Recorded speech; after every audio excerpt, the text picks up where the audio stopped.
Sunday. How come there's no one chatting yet?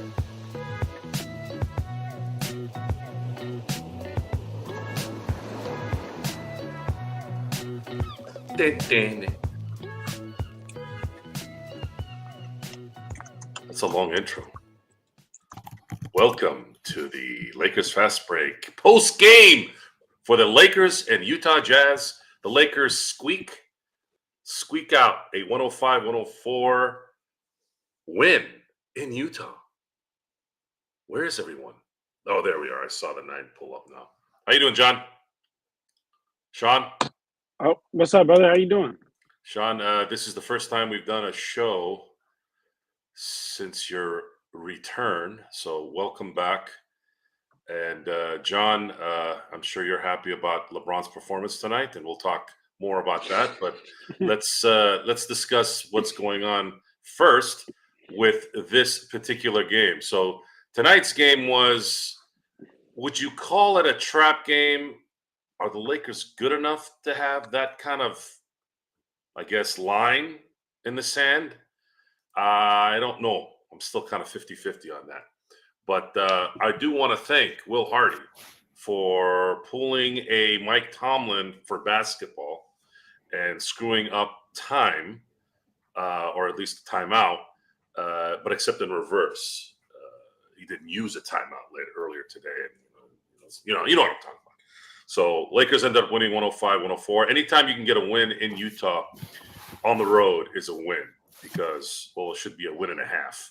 Because it's Utah, Denver. It's just one of those things where no matter how many games I've watched, however many years, whatever talent the Lakers have had, winning in Utah is always a pain in the rear end. And I know it sounds like I'm giving them a little bit of a break here, but that's just history. But they won, and right now they're 8-1 against teams below 500.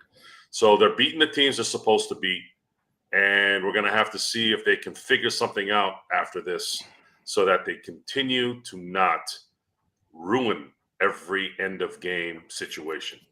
LeBron shot too many threes to end this game and not enough aggressiveness from the other three besides AD and LeBron. But again, it is what it is. You know, they're the two stars, and this is what we have to expect. So I'm going to ask you, Sean, since you were here first. You saw the whole game. It felt like a February game to me, where everybody looked bored. What could the Lakers have done in this game to have at least kind of maybe had a chance to blow this out and just kind of rest? Why didn't they do that? It's a good question. My only answer for that is that we have zero depth, no room to spare, and for God's sakes, I really hope they didn't look at it as a trap game because they're not good enough to think that any game is a trap game. Trap games are reserved for those teams that are very good to excellent, Joe, and a series of circumstances have unfolded that maybe have allowed them to not play at 100%. The Lakers are not afforded that perception, either internally or externally.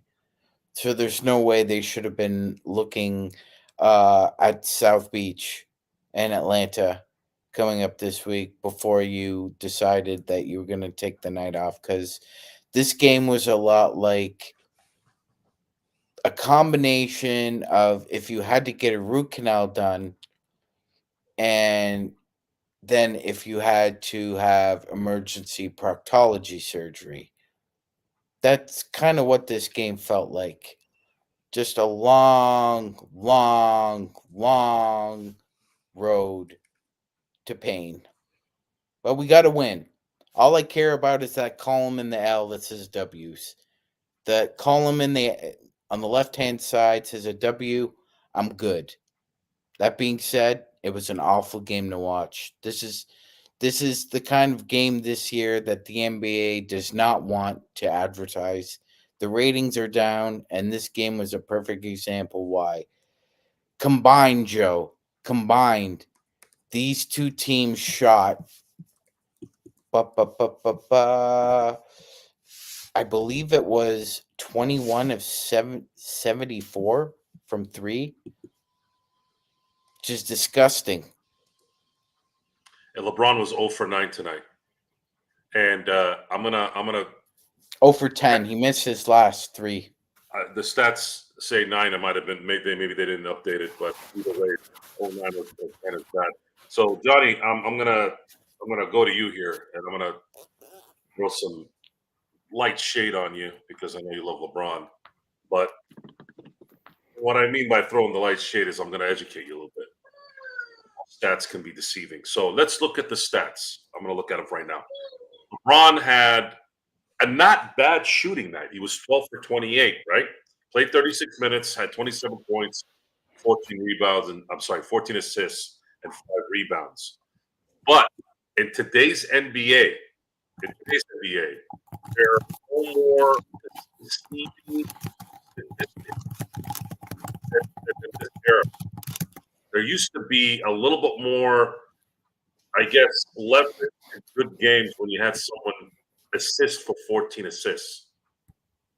These days, it doesn't really tell you the story. Today, you saw LeBron James miss 9 or 10 threes because he's tired. That's what happens. If anybody's ever played basketball, what happens when you start to get tired? You get tired, you start shooting the ball. And you start shooting legs. The furthest away you can go because every step makes you more tired. Now imagine playing in the NBA and you're LeBron James and you're dealing with guys like Marketing and all these guys who are huge trying to tell you, no, you're not going to come in the lane. It's much, much harder. So what you had tonight, and this is more of an education. This isn't kind of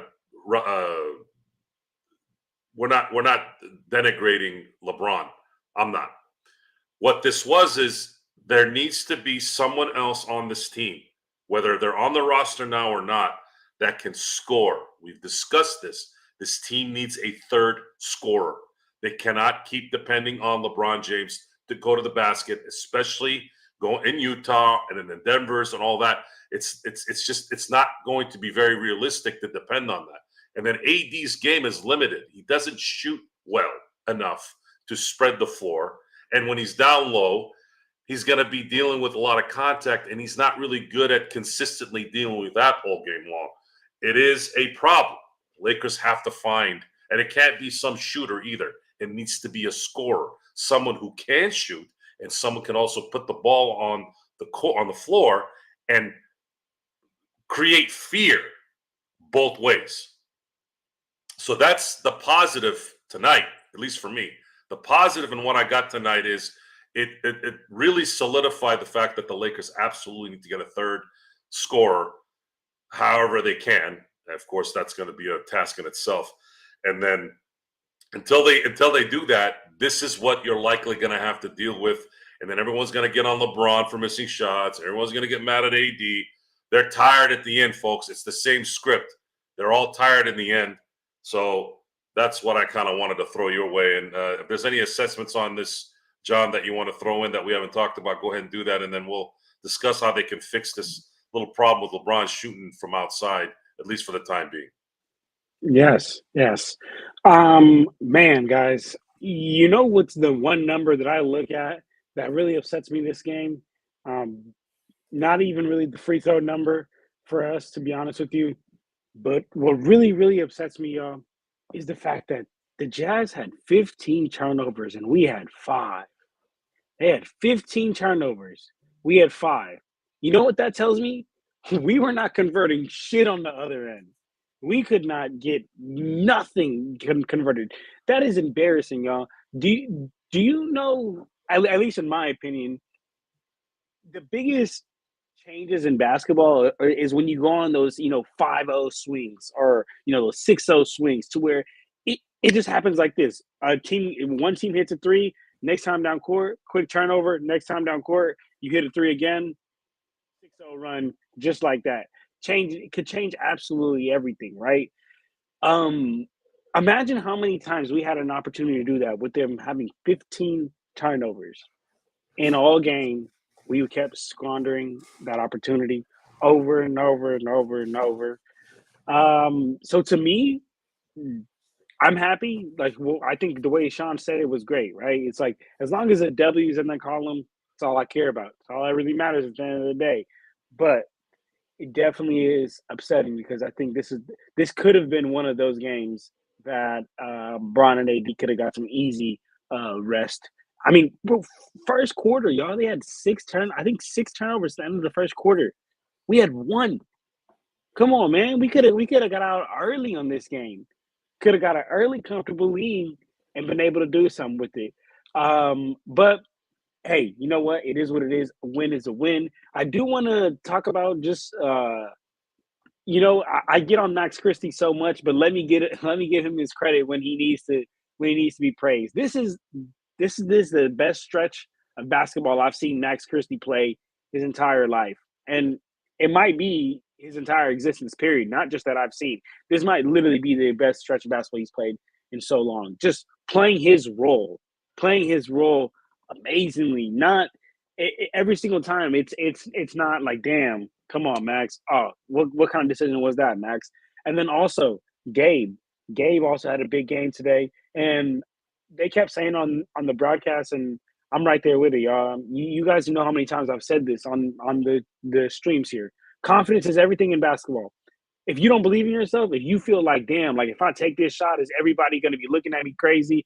But if you could just play with saying, I don't care, I'm gonna take this shot and fuck it. If you don't like it, go get the rebound. Or fuck it, I'm gonna take this shot and I don't really care if I'm not gonna get pulled because I know ain't nobody behind me to get pulled on. Man, that right there would change 99% of your game. And that's what we saw today. So one thing I did love is, whether Jalen had a good game or not, Jalen Hoods-Cofino only finished with 4 points. This was just a confidence booster for Jalen, for Max, for Gabe, for all these guys, to be honest, in my opinion. And you gotta love it, man, because confidence can turn into something. Good deal. So, Sean, there's some comments on the board where people are thinking maybe LeBron needs a day or so off. How I'm looking at the schedule, and we got a game tomorrow in Minnesota. I'm going to put money on the fact that he won't be available tomorrow. What do you think about that? How much money? $4. I'll bet you. I'll bet you Canadian. I had to. George said, "Twist the knife there with her funny money." I'll bet you $5 Canadian he plays. So $5, you're on. $5 he sits tomorrow.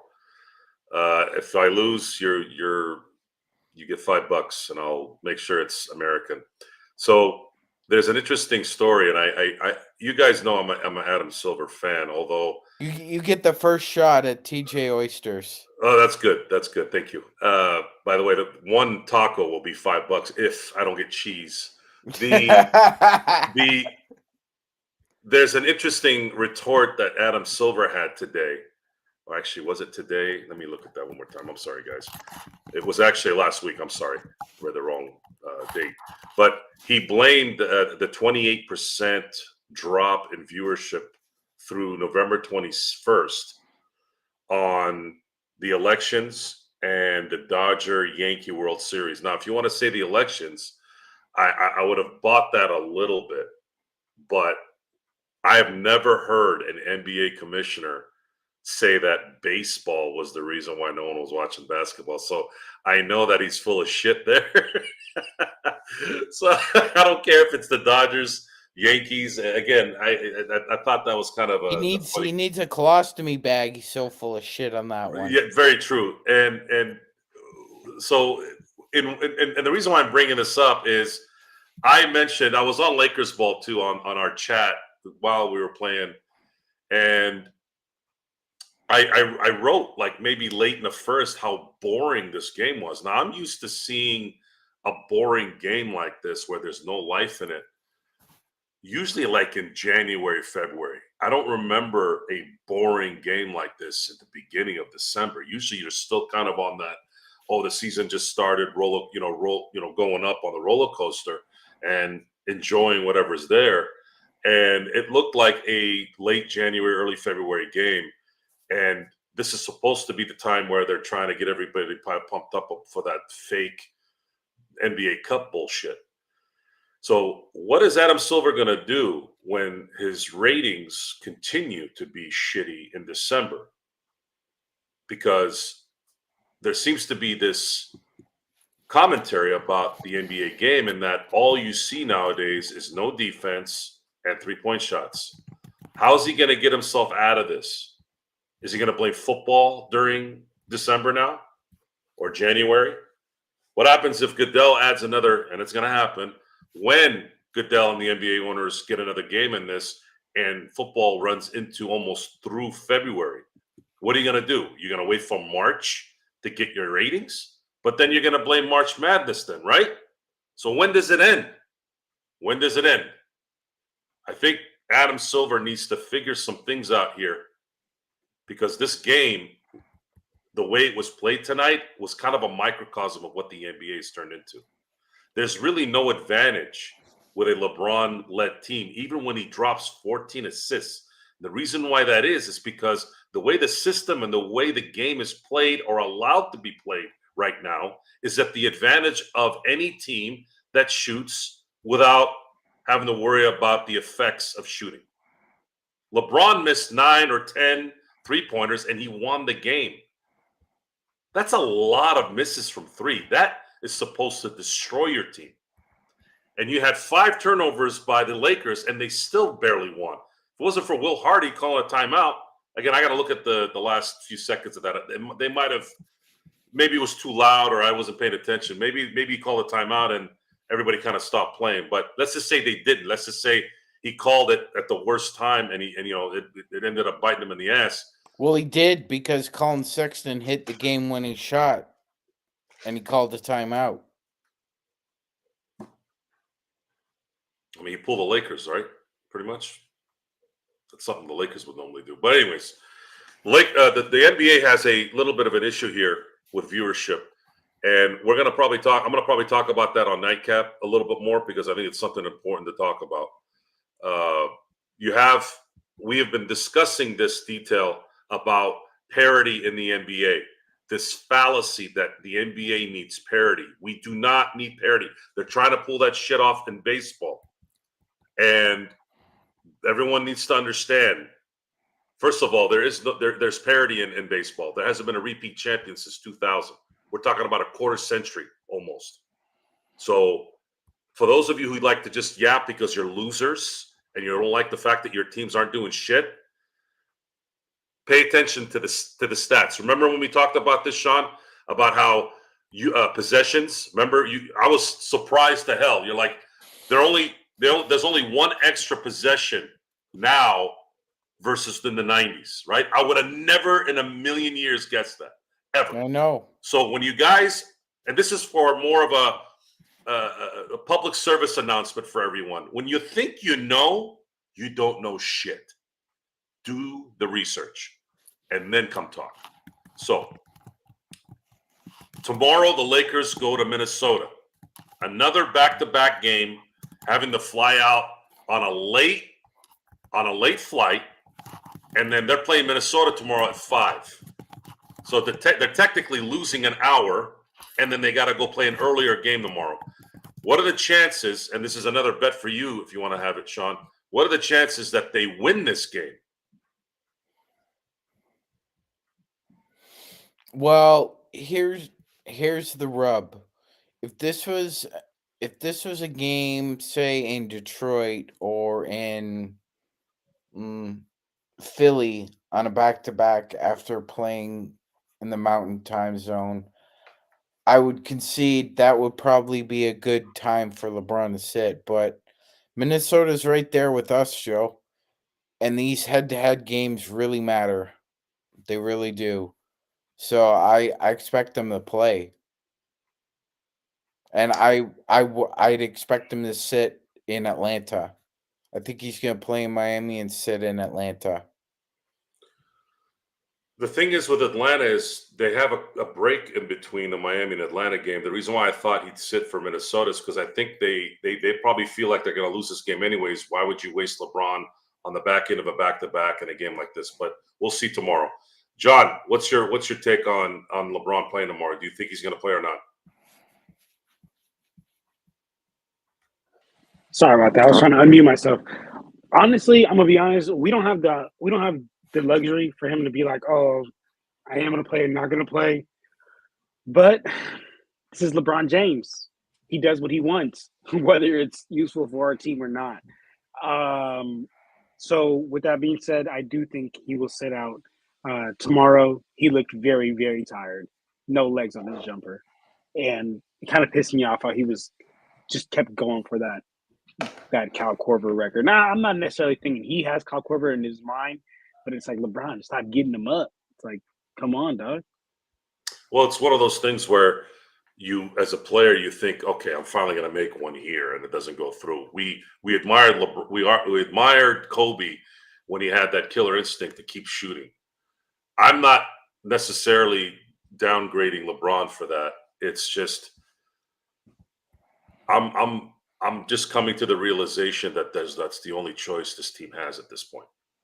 If you really were watching the games, that's what it is, and it's unfortunate. It's unfortunate, and we still have to wait a couple more weeks before you can actually kind of really do anything on December 15th. So this is going to be a couple of weeks where we have to continue to play with what we have here.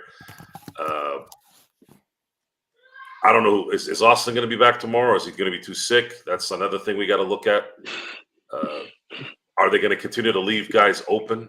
You know, that's another thing about this Laker defense. I don't know. Utah didn't have anybody. Markkanen is good. Don't get me wrong, but there's no one really there that you have to worry about inside. It's not like you have to guard Jokic or Embiid. Why are you always double teaming guys going to the basket when you don't have to? If they get that particular point, fine. But those wide open threes on the corner, I think Keontae George hit a couple of them early, and I'm just like, guys, Keontae's nice, but he shouldn't have wide open threes like that. So I'd love to ask JJ Redick why that continues to happen and why he doesn't play more man to man. Just stick with your guys and use the youth you have. At the very least, you can use the youth for something here where you're gonna play one-on-one, stick your chest in his back, in his front, whatever it is that you got to do, and just stay with him. At least put your hand up in some kind of normal way. He makes a shot, but wide open needs to stop with these teams. It just drives me nuts. I don't know how they're going to fix it, and I don't know if it's something where they can't really read off what's going on, and I'd have to sit and watch these games probably 2 or 3 times to really see it. I wish I had time to do that. But just based off what I saw live, way too many open shots. It doesn't matter anymore in the NBA whether you're a bad team or a good team. These no-name guys or these middle-tier guys are going to make that shot because that's what the NBA is. And that is why, folks, why the NBA is probably suffering in terms of viewership. Remember I asked you guys too. Sean, you weren't here for it, but I'll ask you, and since you weren't here the last time I asked the question. After LeBron is gone, have you thought about who actually would be the face of the NBA? I have. So I'm going to go to Sean first on this. Who is the face? And I know Steph Curry is the other guy. But once those guys are gone, and I can't really go with Steph and LeBron right now because they're not dominant. They're not the dominant guy. The teams that are dominant are the Celtics, the Oklahoma City Thunder, and Denver, let's say, right? And I know Cleveland is dominant this year, but I'm not even going to mention them because there's really no I'm sorry, for the guys in Cleveland, there's no public general names on Cleveland to where you can go, oh, everybody knows who Jokic is. Everyone does it do I don't know a lot of people that know who Shea Gilgeous-Alexander is. I've had talks. I was at a bar. I'm like, yeah, Shea, Shea's having a good game. They're like, who? They didn't know who the hell it was. It's disappointing. You think Shea would be like the snap, right? Oh, we know who Shea is. If they're not watching basketball, the general audience, the general fan, don't know who the hell Shea is. They know who LeBron is. They know who Steph is. But what happens to the NBA? And I think this is, again, important. Adam Silver's losing his sight on star players, how to market those. That's what made the NBA. Bird versus Magic, Jordan, Shaq, Kobe, LeBron, Steph. This is what you need to focus your marketing on, not some stupid ass court where you have neon and a bunch of lights going everywhere and then playing on some fake ass championship in December. And then you'd have less, negativity towards these lousy games. Well, and Joe, to with all due respect to the 25 and under crowd, I mean, the 90s also had personalities. It wasn't just marketing Jordan. You could market Charles Barkley. He had personality. Larry Johnson, Grandmama, small little Charlotte, North Carolina. Got a lot of pub because of Grandmama. Patrick Ewing and the Knicks got a lot of publicity. They had personnel. Like, there was personnel. There's not a whole lot of personality in the NBA. It's a lot of diluted, superfluous. Like you said, who would you market as the face of the NBA after LeBron and Steph are gone, right? So the two guys in the pole positions right now that are neck and neck are Ant and Luca. Those are the It's gonna two be Ant. guys. But it's gonna be Ant. Yeah. Minnesota.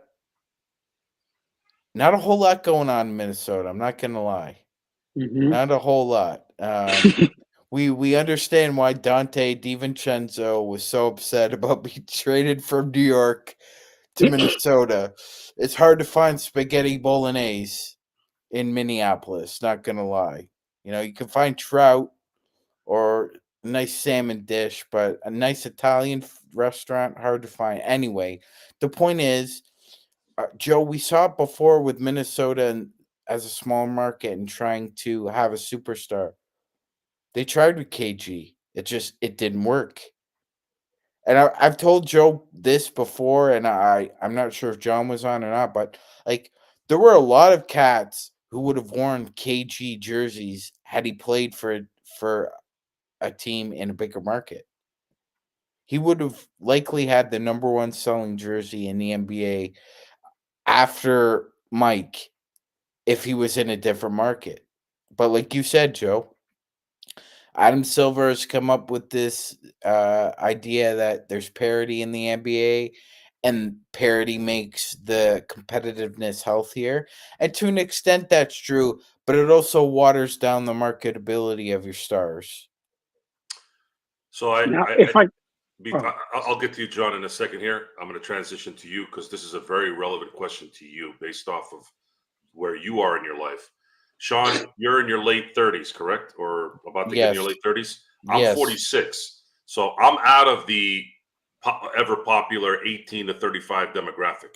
But you, Johnny boy, you are at the middle. You're in the prime. You are prime. You're the prime advertiser's catch.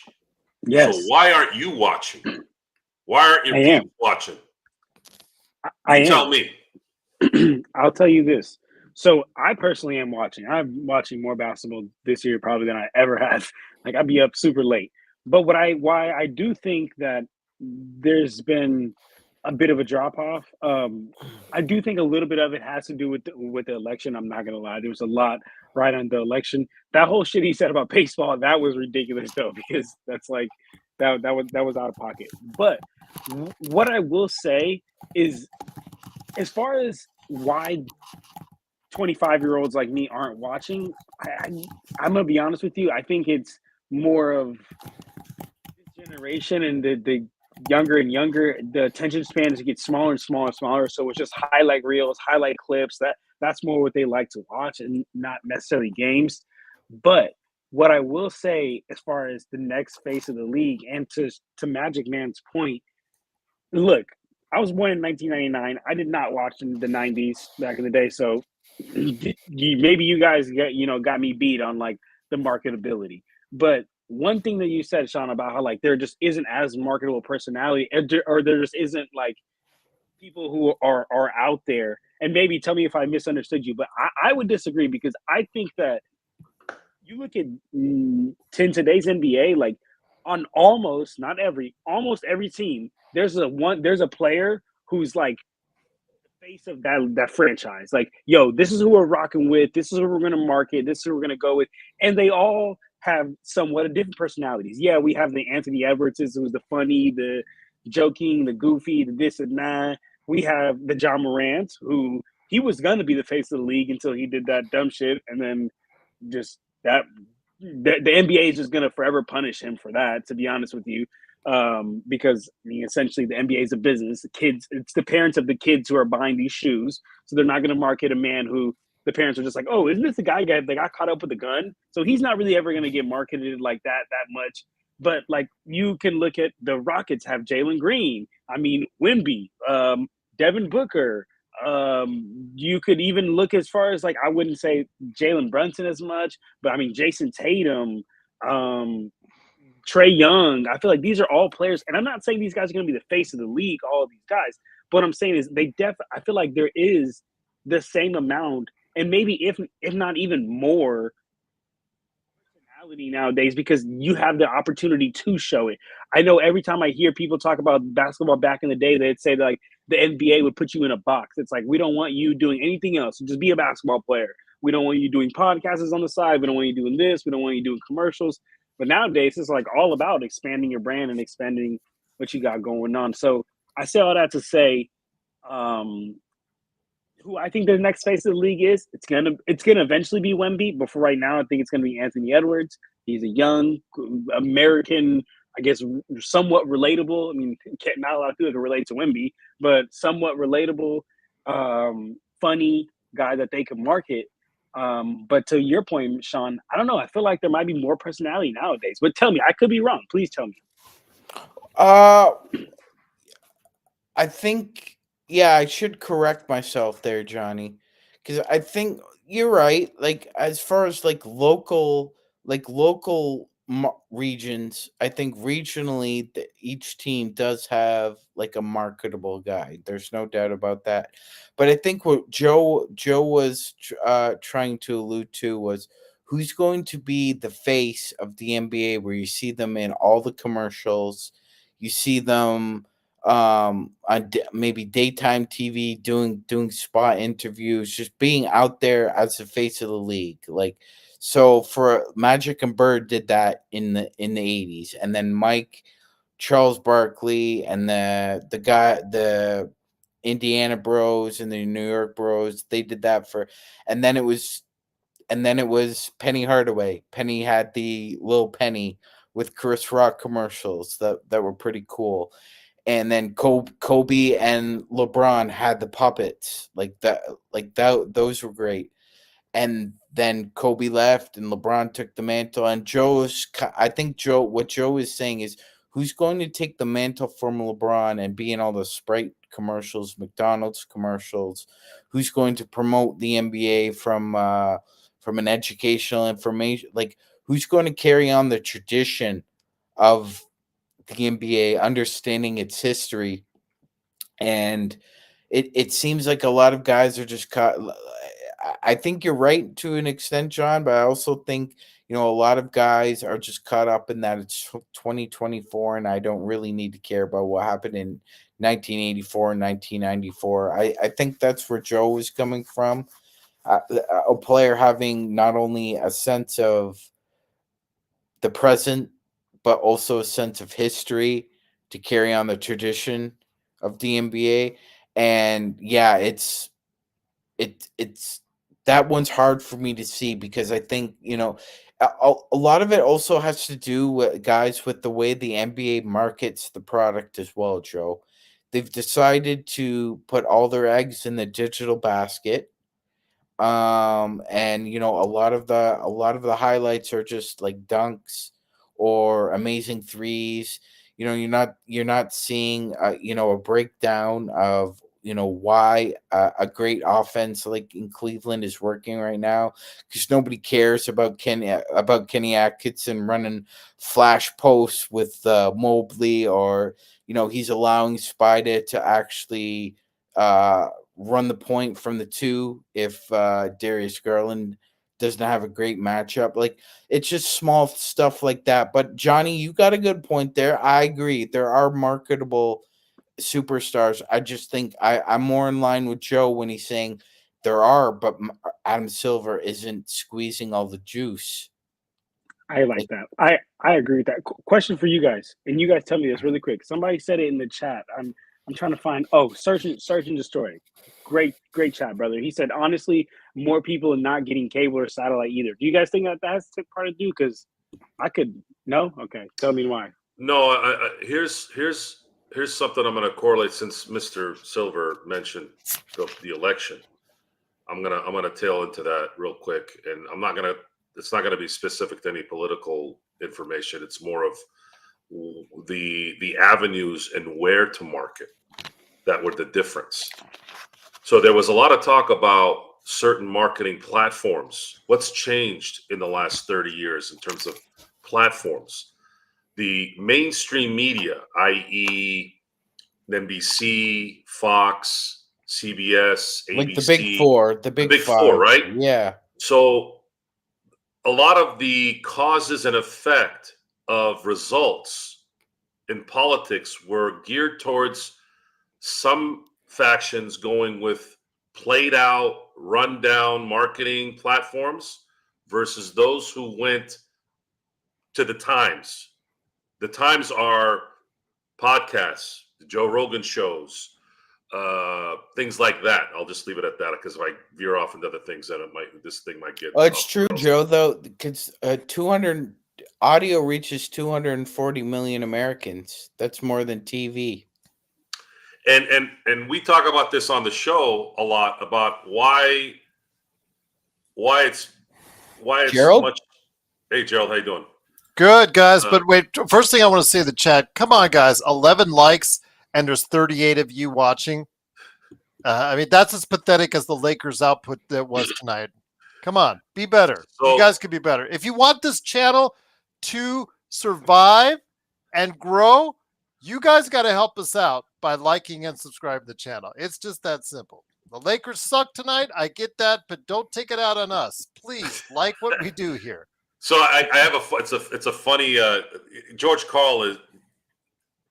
You all know who George Karl is, and you all know how he is. So he had a quote. What's it? He said, "Feelings on whatever on the election aside, last week was a statement of change."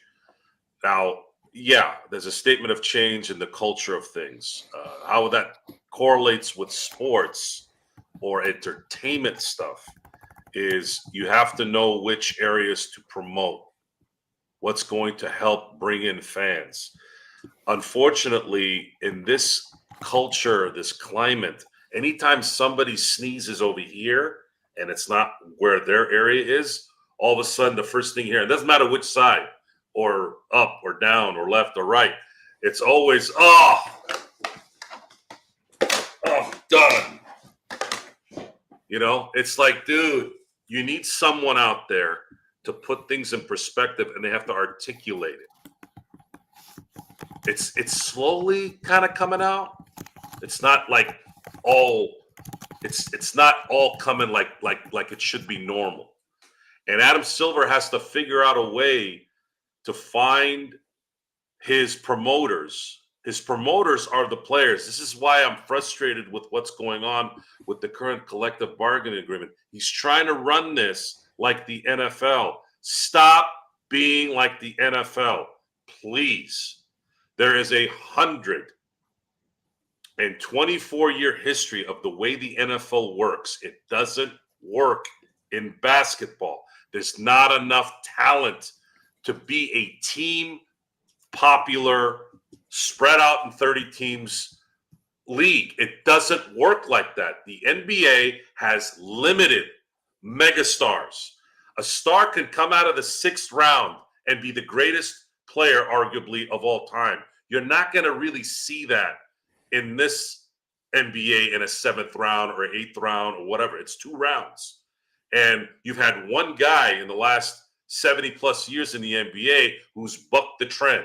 But no one's ever going to look at Jokic, even if he wins 6 MVPs. They're still never going to look at Jokic as a guy in the top 5. It's never going to happen. It's just what it is. You can't. How are you going to put them above Wilt and Kareem and Jordan and LeBron and Kobe's and all those guys and Magics? It's just not. It's not there. It's fair or not fair.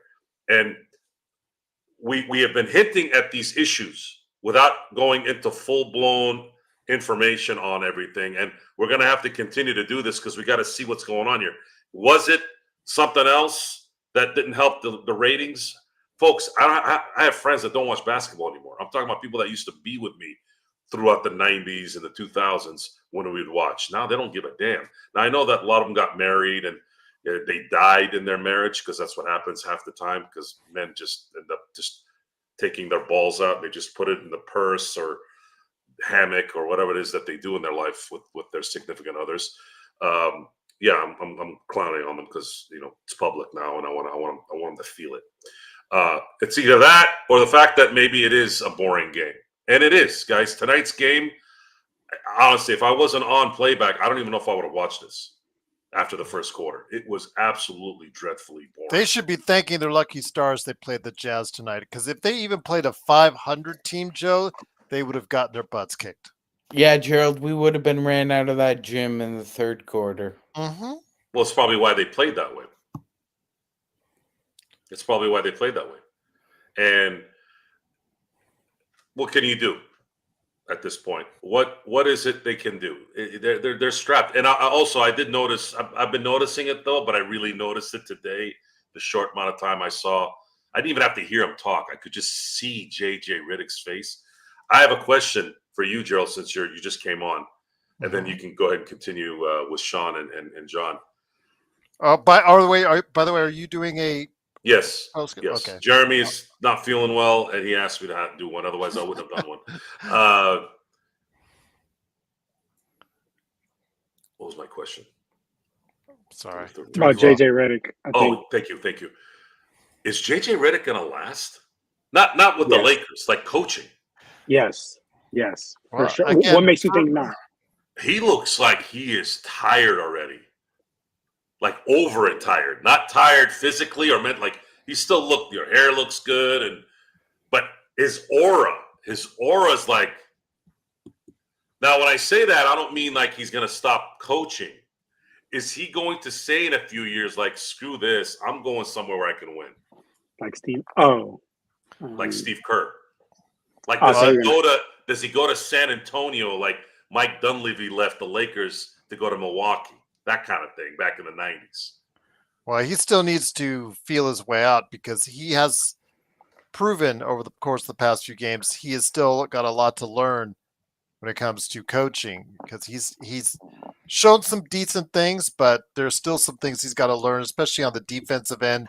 Plus, his halftime adjustments have been something left to be desired so far this season. It's just not been really pleasant to watch, especially in the past few games. But he's for a rookie coach, he's taking his lumps now. So if he does develop and get better, yeah, he might want to jet on out, especially if the front office gives him the kind of lack of support that they've been giving him. But we saw tonight, guys. Yes, the Lakers were terrible for most of the game, but if LeBron and AD aren't playing well, Dalton, if he's not shooting well, they don't have a whole lot behind them, and especially with 4 guys out of the rotation tonight due to either injury or illness. You can see the lack of depth get in there. I mean, Gabe Vincent, everybody's talking about Gabe Vincent being, oh yeah, he got into double figures. Yeah, a solid game from Gabe. It's the first time as a Laker he's gotten into double figures. That's how sad it is for him so far. And Max Christie, oh yeah, he was aggressive. Yes, he was. Got to the line a lot. How many points he scored? 12. All right. So it's okay. Nothing great. But yes, if Dalton's not having a good game, or AD or LeBron are not having a good game, this team is in a lot of trouble. And thank goodness, again, they were playing a Jazz team tonight, but we see the flaws. And when you have 4 rotation guys out of the lineup tonight, it makes that team so much worse when you're playing a JHS, Armel Traore, some of these guys that are just, a lot of the G League players that, you guys all want to play them now. You want them to play in the game now, right away, and all that. But these guys aren't ready in some cases, and in some others, they just aren't good at all. And we see that. So, Sean, I'm not asking you to solve the NBA's ratings issue, but again, you've this is the first show I've had with you in a while here, and I had been discussing the new CBA for a while here while you were gone. How are they going to get out of this? This last CBA, I actually had a chance to read some of it too. I haven't read all 700 pages, whatever the hell it is yet, but this thing gets worse the more I read into it. What were they thinking? They've ruined. And don't you find it funny? Because I know you pay attention to the NFL. Don't you find it funny that this year's NFL deadline felt like an NBA deadline a little bit for the first time?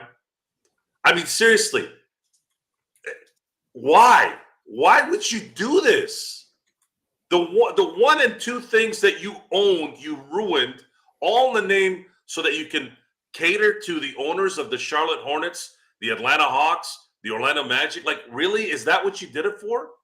And why did the Genies and the Dolans, why did they allow this? Do they care, or do they just want to make money? Is that what it is? Mm-hmm. So tell me how they could figure this out. Is this premature? Do we need to let it kind of simmer? I don't know. It's gotta marinate for another, I'd at least say another season and a half, Joe, before we can make any kind of real determination. But yeah, it looks kind of diluted right now. Very watered down. They've watered down the orange drink at your kids' I don't know, play rehearsal, whatever it is. That's what it feels like, and it's gonna take a little bit. I mean, so you can make a reasonable excuse that, yeah, the elections. I wouldn't even have brought the World Series into it. That wasn't affecting, you know, watching the Kings versus the Blazers on TNT Thursday night. Like that, they also have to do a better job of. They know who's hurt and who's not, Joe. Like the Sixers this year were kind of a surprise because they stink to high heaven, and even high heaven wouldn't take that stink. But other than that, they knew that Kawhi was not going to be playing early on. They knew that Embiid had problems with injuries, and yet they marketed these teams early on TNT.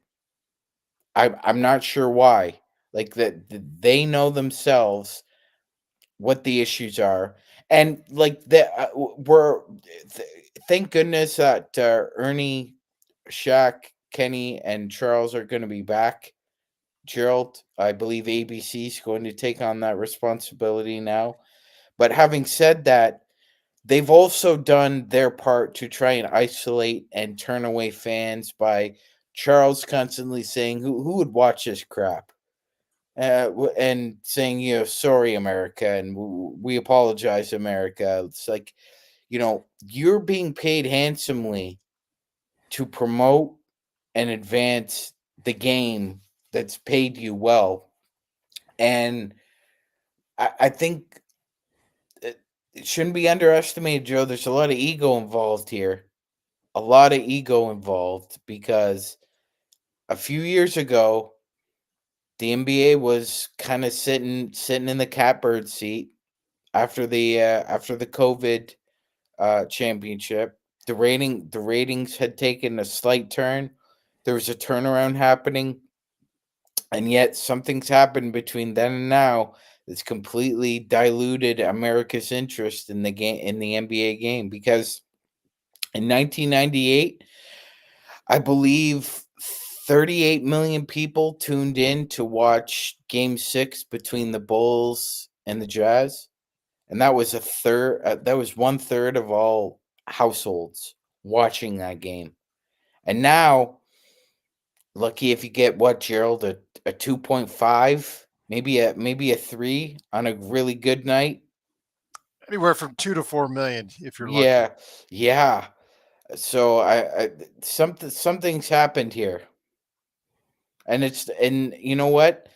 can't blame the smartphones either, because that's taken us all for a ride. So they really need to huddle together, Joe, and try and figure out how we can get this back to where we're not circling the drain in America's interest. Joe, you're being an absolute splendid host tonight, and you're being great to everyone, letting everyone get the floor. But what about you, my brother? What do you think? I know you said to Sean, I don't want you to deal with the NBA's rating problem. But you know what, Joe? No, I want you to deal with the NBA's rating problem, Joe. Joe, if Adam Silver just knocked on your freaking door and said, "Help me! I don't know what to do." What do you do, Joe? What do you do? I don't know if he can do anything anymore. I think this current schedule screwed it up. What they should have done was they should have embraced what they were really good at. The anticipation part of certain NBA events was enormous. You had people that were interested in things that were going to happen in the summer and in the middle of February of all months when you would have owned February, right? They owned February. NFL finished first week of February, and then the deadline's not too long after that. And then March Madness comes later, and it's even later in March. So you had that area, and you ruined it. And then free agency, when it's kind of in the middle of baseball season, not everybody's invested in baseball that time even. You own that. You already ruined those two things. So how do you make all that work? Jeez, it's going to have to be a set of tasks that it's going to take now a minute to reverse. And that is, you're going to have to figure out a way. I don't know if you can amend certain things in the CBA to allow more transactions. That would be the first step I'd make. The fact that I guarantee you, if the CBA didn't do what it did, we would have had more trades going on right now with bigger with bigger players like this last year or so. The Super Max was a huge derailment of all that, because now guys are not going to leave where they're going. As soon as they make an All-NBA team, they know they're going to get their Supermax qualification. They're going to stay where they are. There's going to be a few out there that say no. Very few that will say, I don't want Supermax. I want to go to this team. That always happens every now. There's always exception to the rule. But the rule says a lot of movement is going to stop. And then you gotta figure out a way to market your people. So here's something that's gonna. This is a culture shifting thing, and I don't know when it's gonna finally get back to normal. I was saying how whenever someone takes a political or a social side, they don't know how to do it. They don't know how to Joe Rogan it. See, Joe Rogan mastered that. It's possible to do, but you need that guy to know how to do it. Kind of be in the middle. So if Adam Silver wants to get more people at eyes on the NBA, the newer generation, the newer viewer, or maybe bring back the old viewer, you're gonna need to send your best players to these kind of shows. Late night is done, folks. Late night is dying. Forget about Jay Leno and Jimmy Kimmel and Fallon. Stop. That's what the dumbasses were doing. They thought that mattered, especially with. And I like Jimmy Fallon, and Kimmel unfortunately has taken a certain way on his, and he screwed himself up. His ratings are down too. You have to kind of model yourself as the Joe Rogan of this next generation. You got to be that guy in terms of how you market. That's what people are paying attention to. And I don't know if there's any stars out there that are going to embrace that December 5th game at 4:00 and make you watch. Kobe made you watch a Toronto Raptor game after Championship Sunday, and look what he gave you. You don't see that anymore. And I have a lot of respect for LeBron. I don't know if he said this. I actually just heard this. if he wants to play all 82 games, I have a lot of respect for him for that, because now he's telling everyone, I'm here to make sure you get your money's worth. Yes, we know they're probably not going to win a championship. Yes, we know he might not be able to do it because he's probably going to blow a tire at some point here because he's got everything on his shoulders, him and AD. But the fact that he said it and he wants to do it, I already have a lot of respect for him, because that it right there. And Ant, before he kind of went tomfoolery this last year and change, he was saying that too. I'm going to be available. I'm going to do my thing, to make sure that people get their money's worth. That's kind of another thing that needs to start happening. But the Joel Embiids, and unfortunately Jokic is just not a marketable guy. He's very similar to Larry Bird in terms of personality. But what made Bird engaging is the fact that he came in at the perfect time on the perfect team with Magic Johnson being the engine. He was a polar opposite to the NBA's bright light, which made him easily marketable against him. It was just natural oil and water, Joe. And here's the other thing. He was like that at the beginning, like in 1979, 80, when he won Rookie of the Year, 81 when he won the championship. And then you started the best story of the Larry Bird, Magic Johnson relationship and how the NBA flourished was when they did that Converse commercial. So let's get back to what we were saying. They're not using the right medium. And Larry Bird's not stupid.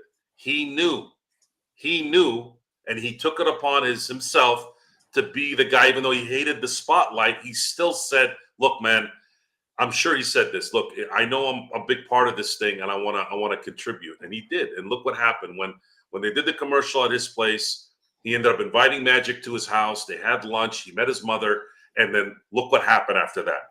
Well, not only that, Joe. I love Irvin. Converse made the cooler shoe for Larry, Gerald. The black Converse was the better shoe, but nobody wanted to wear it because it was associated with Larry Bird. That sucks because I wear black. So do I. Everything is black. I'm not going to wear white with gold and purple, right? Like that's not what I do unless it's a Laker jersey or shirt, and definitely not shoes. So that's the rub. And I heard that they originally came to Magic with the idea for the black shoe. He said, "No, I'll give it to Larry. Like I could sell the white Converse." So he actually gave Larry the cooler shoe. Because he's kind of the dark knight, and Magic was the white knight, and I say that in terms of not complexion. I say that in terms of personality. Yeah, you just mean personality. Right. That's right. And that's what it was. Magic is a bright light. He's the white knight. He's the nice person, the teeth, all that stuff, right? The smile. Bird was supposed to be the Sith Lord, and he played that character. And I think also that played that what I was saying about the kind of the middle ground area, because usually middle ground has always been known as like a sellout area in life. Like, dude, make a decision. But we don't live in that world anymore. We don't live in that world where you can go one way and be, okay, well, that's just how he goes. Now it's like, dude, you're screwing things up going all the way over there. We need this to be a little closer. And the NBA right now, this new setup that they have, I don't know what's going to happen. It doesn't sound good unless I'm wrong and it needs to settle itself. And then we end up finding out that there is ways to manipulate it. That's what people are pissed off right now with baseball, is the fact that there's a lot of these contracts are deferred. And for some weird reason, all of a sudden deferment payment is a big thing now. Folks, the New York Mets have been deferring Bobby Bonilla's contract for 80 years. It's still going on. This isn't new. Wake up, So we got to wait to see if there's some kind of stipulation or some kind of, again, workaround on the current setup, because even the like 5 years ago, how they were trading and they were able to choose, oh, well, we'll decide later that we want to pick 2025 as the first pick versus 2024. Like, I don't remember that 5, 6 years ago. That was new. Oh, you can swap. I'm like, what the swap? What's swap? I didn't know what the hell swap was 5, 6 years ago. Speaking of the game tonight, Gerald, let me ask you a question. Who do you think is in the pole position for the flag sweepstakes, the Jazz or the Wizards? I'd say the Wizards. Oh, I'd say the Wizards would be okay.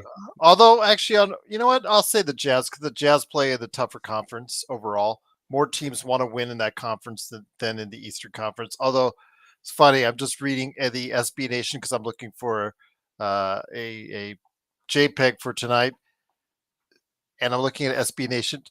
Talk about us being harsh. Talk about us being harsh. Look at the if you go to SB Nation for the Lakers game, look at what their tagline is. Gabe Vincent goes supernova with 10 points as shorthanded Lakers win in Utah. You think we're Ouch. harsh about Gabe Vincent? That is truly harsh. No worries, Serge. I thought that was just funny. But yeah, Somebody in one of the Jazz posts said Will Hardy just Lakered himself. yes, because of the timeout and all that. Yes. I mean that tells you. It was Jeremy who was asking about, aren't the Jazz tanking? Well, the players themselves, because they're playing for their NBA futures, except for Markkanen, really don't want to go ahead and give any less effort. It's up to the coach and the front office to make sure that they put the people in the wrong places in order to make it not look like they're tanking, but they are tanking. And one of the things that you saw tonight with Will Hardy and that timeout call and all that, and how that just like upended the ending of the game for them, pretty much shows that those mistakes are what tanking is all about. And thank goodness we played the Jazz. 4 rotation players down tonight. You could see the lack of depth on the Lakers team, but you know what? A win's a win. We'll take it. AD finally, after he got off to a terrible start. Do you guys remember that? That's an absolutely terrible start, but he turned it on. LeBron, I know what we all say about LeBron, and again, I'm right there with you, but I don't want to put any stress into it because he's here as long as he wants to be, whether we like it or not, and for as much money as he wants to have. And again, I don't want to put any more stress into it because if I do, it just, my hair will fall out. So I don't need that. So it's stresses my life. I don't worry about it. I know a lot of you guys still worry about it. Still see the comments every day about LeBron. It is what it is. He for every time he's going to get mad and yell at the refs or whatnot, and not go back on defense. He did that 2 times in a row and gave up 5 points. Yeah, that's what you get in return is you got a double for a guy that's going to turn 40 later this month. It is what it. But the one thing I do want to say, and this came on before you said, Sean Grice, before you came on, the comment was made by Joe Ingles is that Kobe never argued with the refs, and I'm like, Kobe argued with the refs, but he never left his teammates. Well, yeah, again, I never said he never did, but I said he did argue with the refs. So I showed video just to prove that point. But he did hustle back. He did hustle back on defense to prove that point. He would argue on the other end.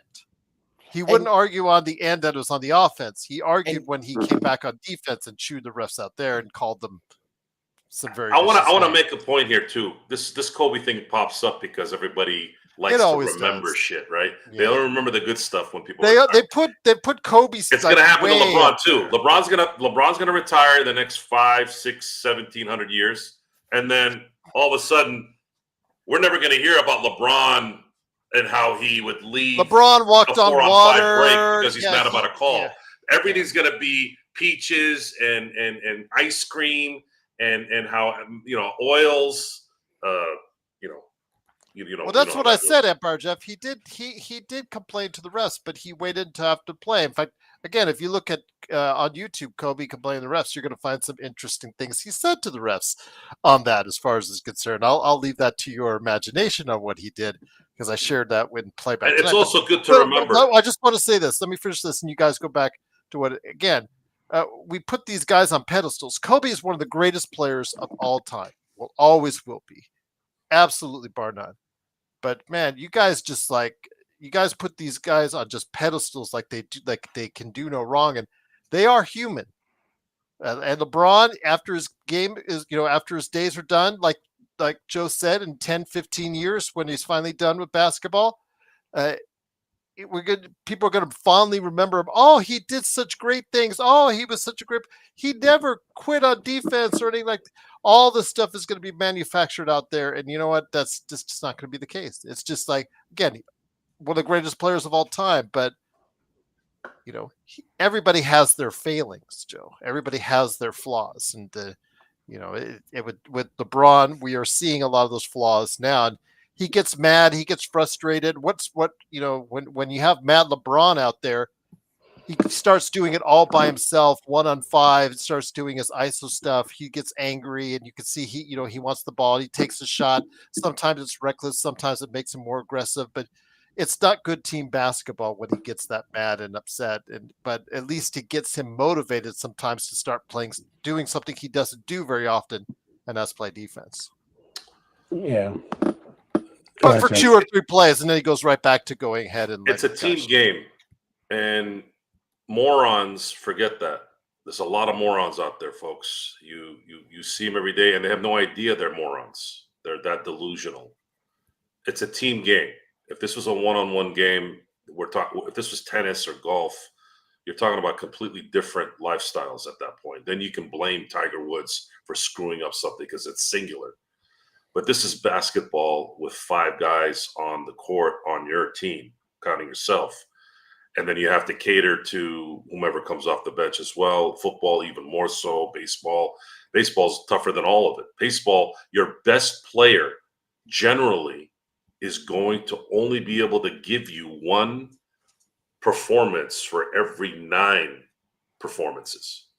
That's why it's hard. You have these. I'm sorry, I gotta do this. You have these fucking deadhead moron idiot fucking people out there who are they're just useless. They're just existing because they're so stupid. When someone doesn't play well for a couple games, oh, he didn't help his team win. Just like the whole thing with Ray Allen, the Ray Allen shot. How that there's this talk, oh, Ray Allen didn't make the shot. Like, this is the only time in the history of sports where the non-megastar didn't make a shot that mattered. John Taylor got the ball. He caught the ball in Super Bowl 23 to win the game. Does anybody know who the hell John Taylor is for the Niners? Very few people that are in the know, but most people don't. It wasn't Jerry Rice. Jerry Rice won MVP of the Super Bowl. Joe Montana was the star at that point, right? But it was John Taylor who caught the game-winning touchdown on that last drive. And we all think this stuff only happens today. That's how stupid people are. Oh, Ohtani didn't do anything to help the Dodgers win the World Series. Oh, really? Oh, who was scoring when it went 2-2? Who had a productive out in game 1 before they had to walk Mookie and send Freeman there to send the ball out? And then all of a sudden it's Brett Boone. He put in Nestor. He had pitched in a month. Hey, stupid. He got out the most dangerous baseball player since Babe Ruth in his prime, with everything going his way on 1 pitch, and you all forgot that. Oh, Tim Hill. If you had put in Tim Hill, we would have won. Oh, Tim Hill would have saved the day. You know that, right? So I'm using that as an example since Mr. Silver decided to use baseball as you mean Rich Hill on why the NBA is sucking ass. 28% is a bad number, folks. It's a huge number. That is a bad number. If it was 8%, it would have been bad. 28%? What the world is telling you, even if the World Series and the elections were there, they're basically telling you that basketball doesn't matter. You know what I did during election?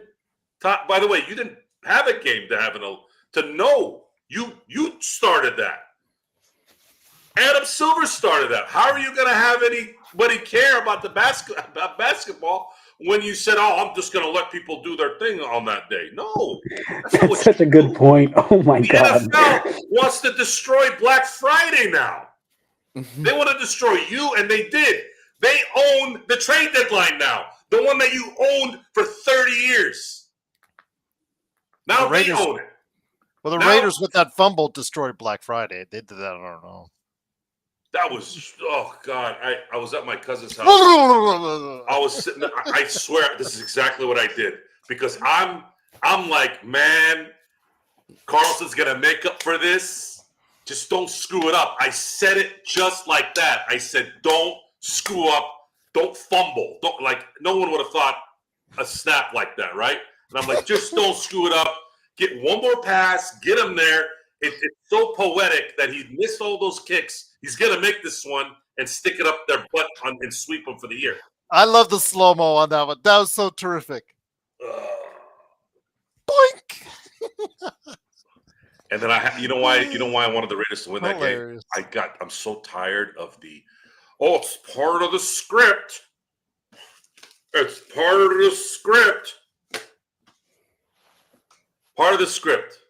So Vegas has every NFL player and coach and center and guard and assistant coaches and refs all in their pocket just dictating all this, right? It was hilarious. I think Pierce should be fired. I really do. No. He's a rah-rah guy, but he's not an X's and O's guy. No, the problem is I heard that O'Connell did this, something like this. I didn't see it, and yeah, he did this, and then he looked. How's and that then he Pierce's looked. fault? No, he did this. No, I'm just talking about the fact that overall, that's fine. Pierce, That's fine. 2-10, Joe. Doing this while watching your center is fine, but when you do this, that's not so good. You can't see the ball when you do this. They're 2-10 for a reason, Joe. A lot of that's good. Well, Joe and everyone else in here that I'm happy. We're on our way to the number 1 pick. Go Giants. That so deeply care about baseball. I mean, sorry, not baseball. Football. Anyway, moving on. Gerald, the Lakers have a center problem at this point because Jackson Hayes' ankle is about as wobbly as a dreidel. And I don't think he's going to be healthy at any point this year. But the problem is you don't have anybody in South Bay right now on a 2-way contract that's a center. And the guy that you did sign to an Exhibit 10 contract, Kyler Kelly, is playing extremely well for South Bay, but you can't sign him to a 2-way. But somebody else can. Yep. And John, who's the last center the Lakers had in South Bay that's now playing a vital role in the NBA? Zubac. Jay Huff. Zubac never played. I think he might have played for. Yeah, I think he did. When he was back on the bench in his first year for the Lakers. But somebody's going to end up signing Kyler Kelly here, Gerald. He's playing extremely well, and he's going to get a shot in the NBA. Unfortunately, it's not going to be us. Isaiah Wong just got signed. So yes, he did. And he was the actual, wasn't he the same number pick the year before that Bronny was this year? Yes. So, Interesting. Mm-hmm. Yeah, wait. So that Bronny pick is looking more and more dubious. Well, again, I have some friends that follow the Knicks, and I just say, there you go.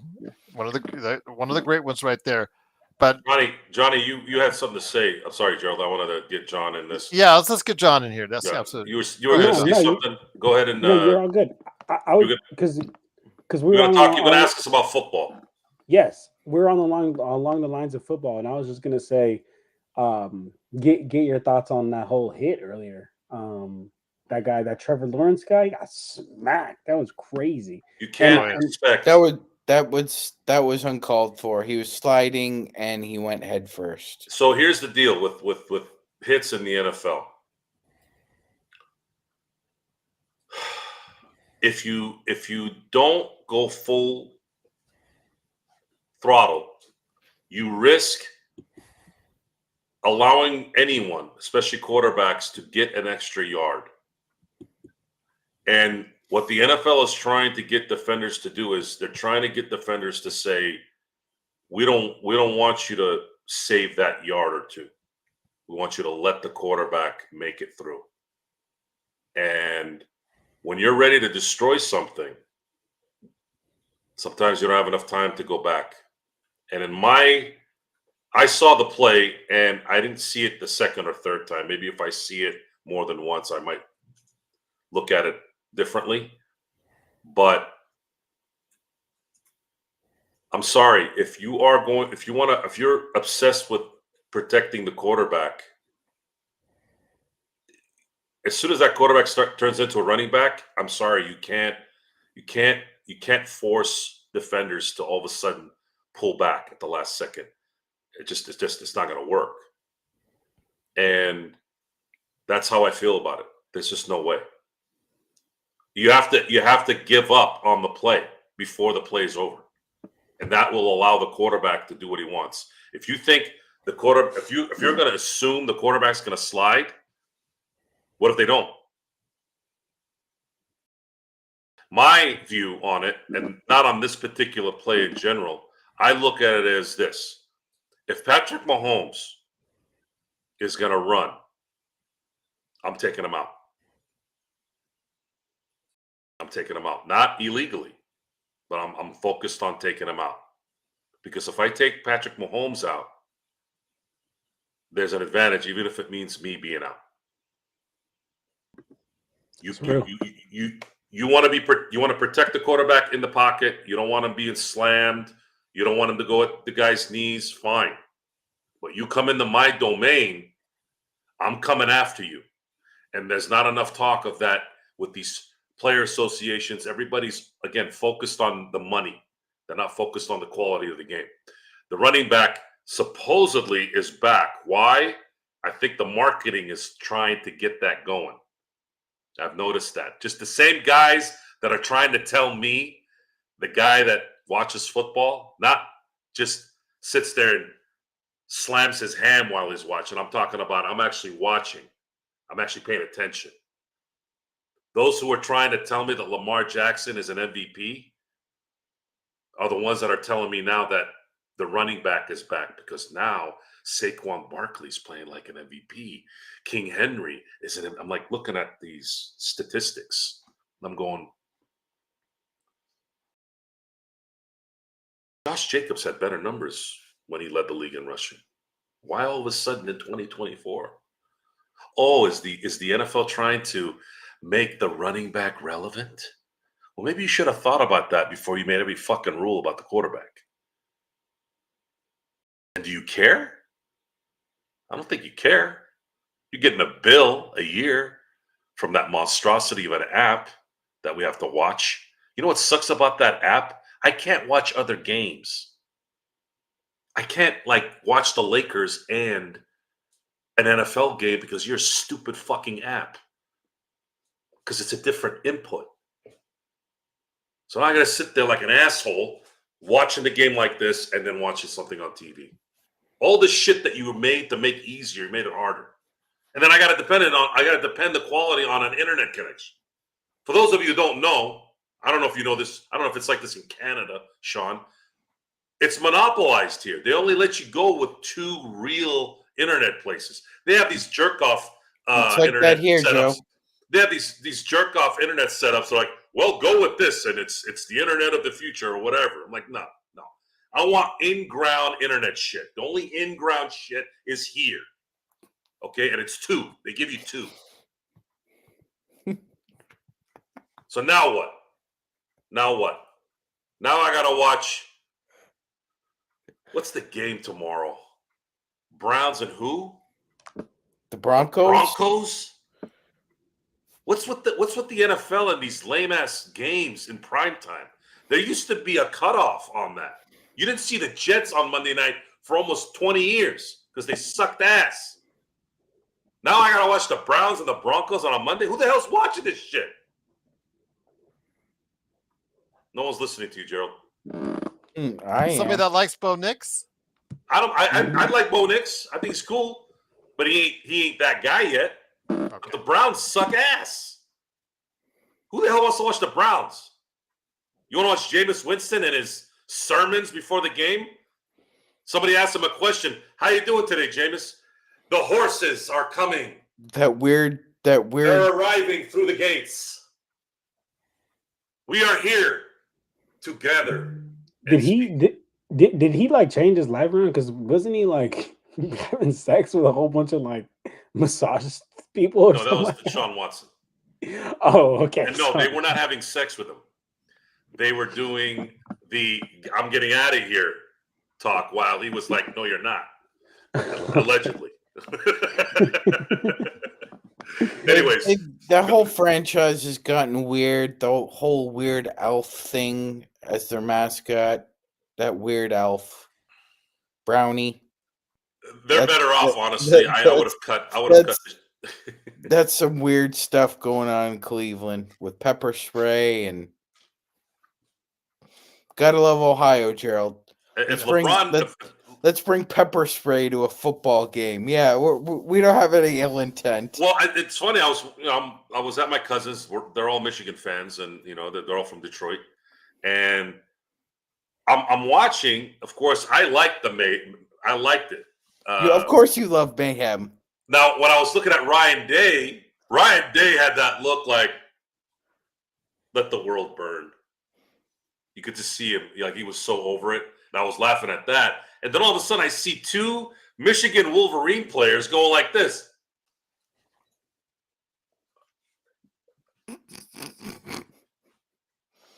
I'm like, everybody's talking, having a good time. They're jumping in pools, Michigan flags. I'm like, whoa, hold on. What the hell happened? I go, did they get maced? Yeah, they did. I was dying laughing. I was like, did they get maced before anybody found out that somebody got maced? And the reason why, for those of you who don't know, because this is not this wasn't the only little ruckus last night or yesterday. I guess everybody decided that yesterday was we're going to plant our flag in the middle of the field day if we beat the home team. Is that what was going on, Sean? Mm-hmm. Yeah, folks, I saw T.O. put the ball on the star. Very, very creative. Probably the best thing T.O. has ever done. Although I did like the pom-pom thing too. But I think where T.O. screwed up in that is he should have left it at that. Going back, you should have known there was going to be retaliation. Joe, trivia question.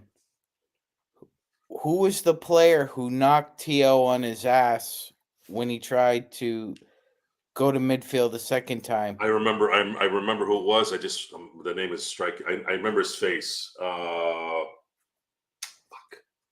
I forgot his name, but I remember his face. George Teague. George Teague played for the Packers. Yeah.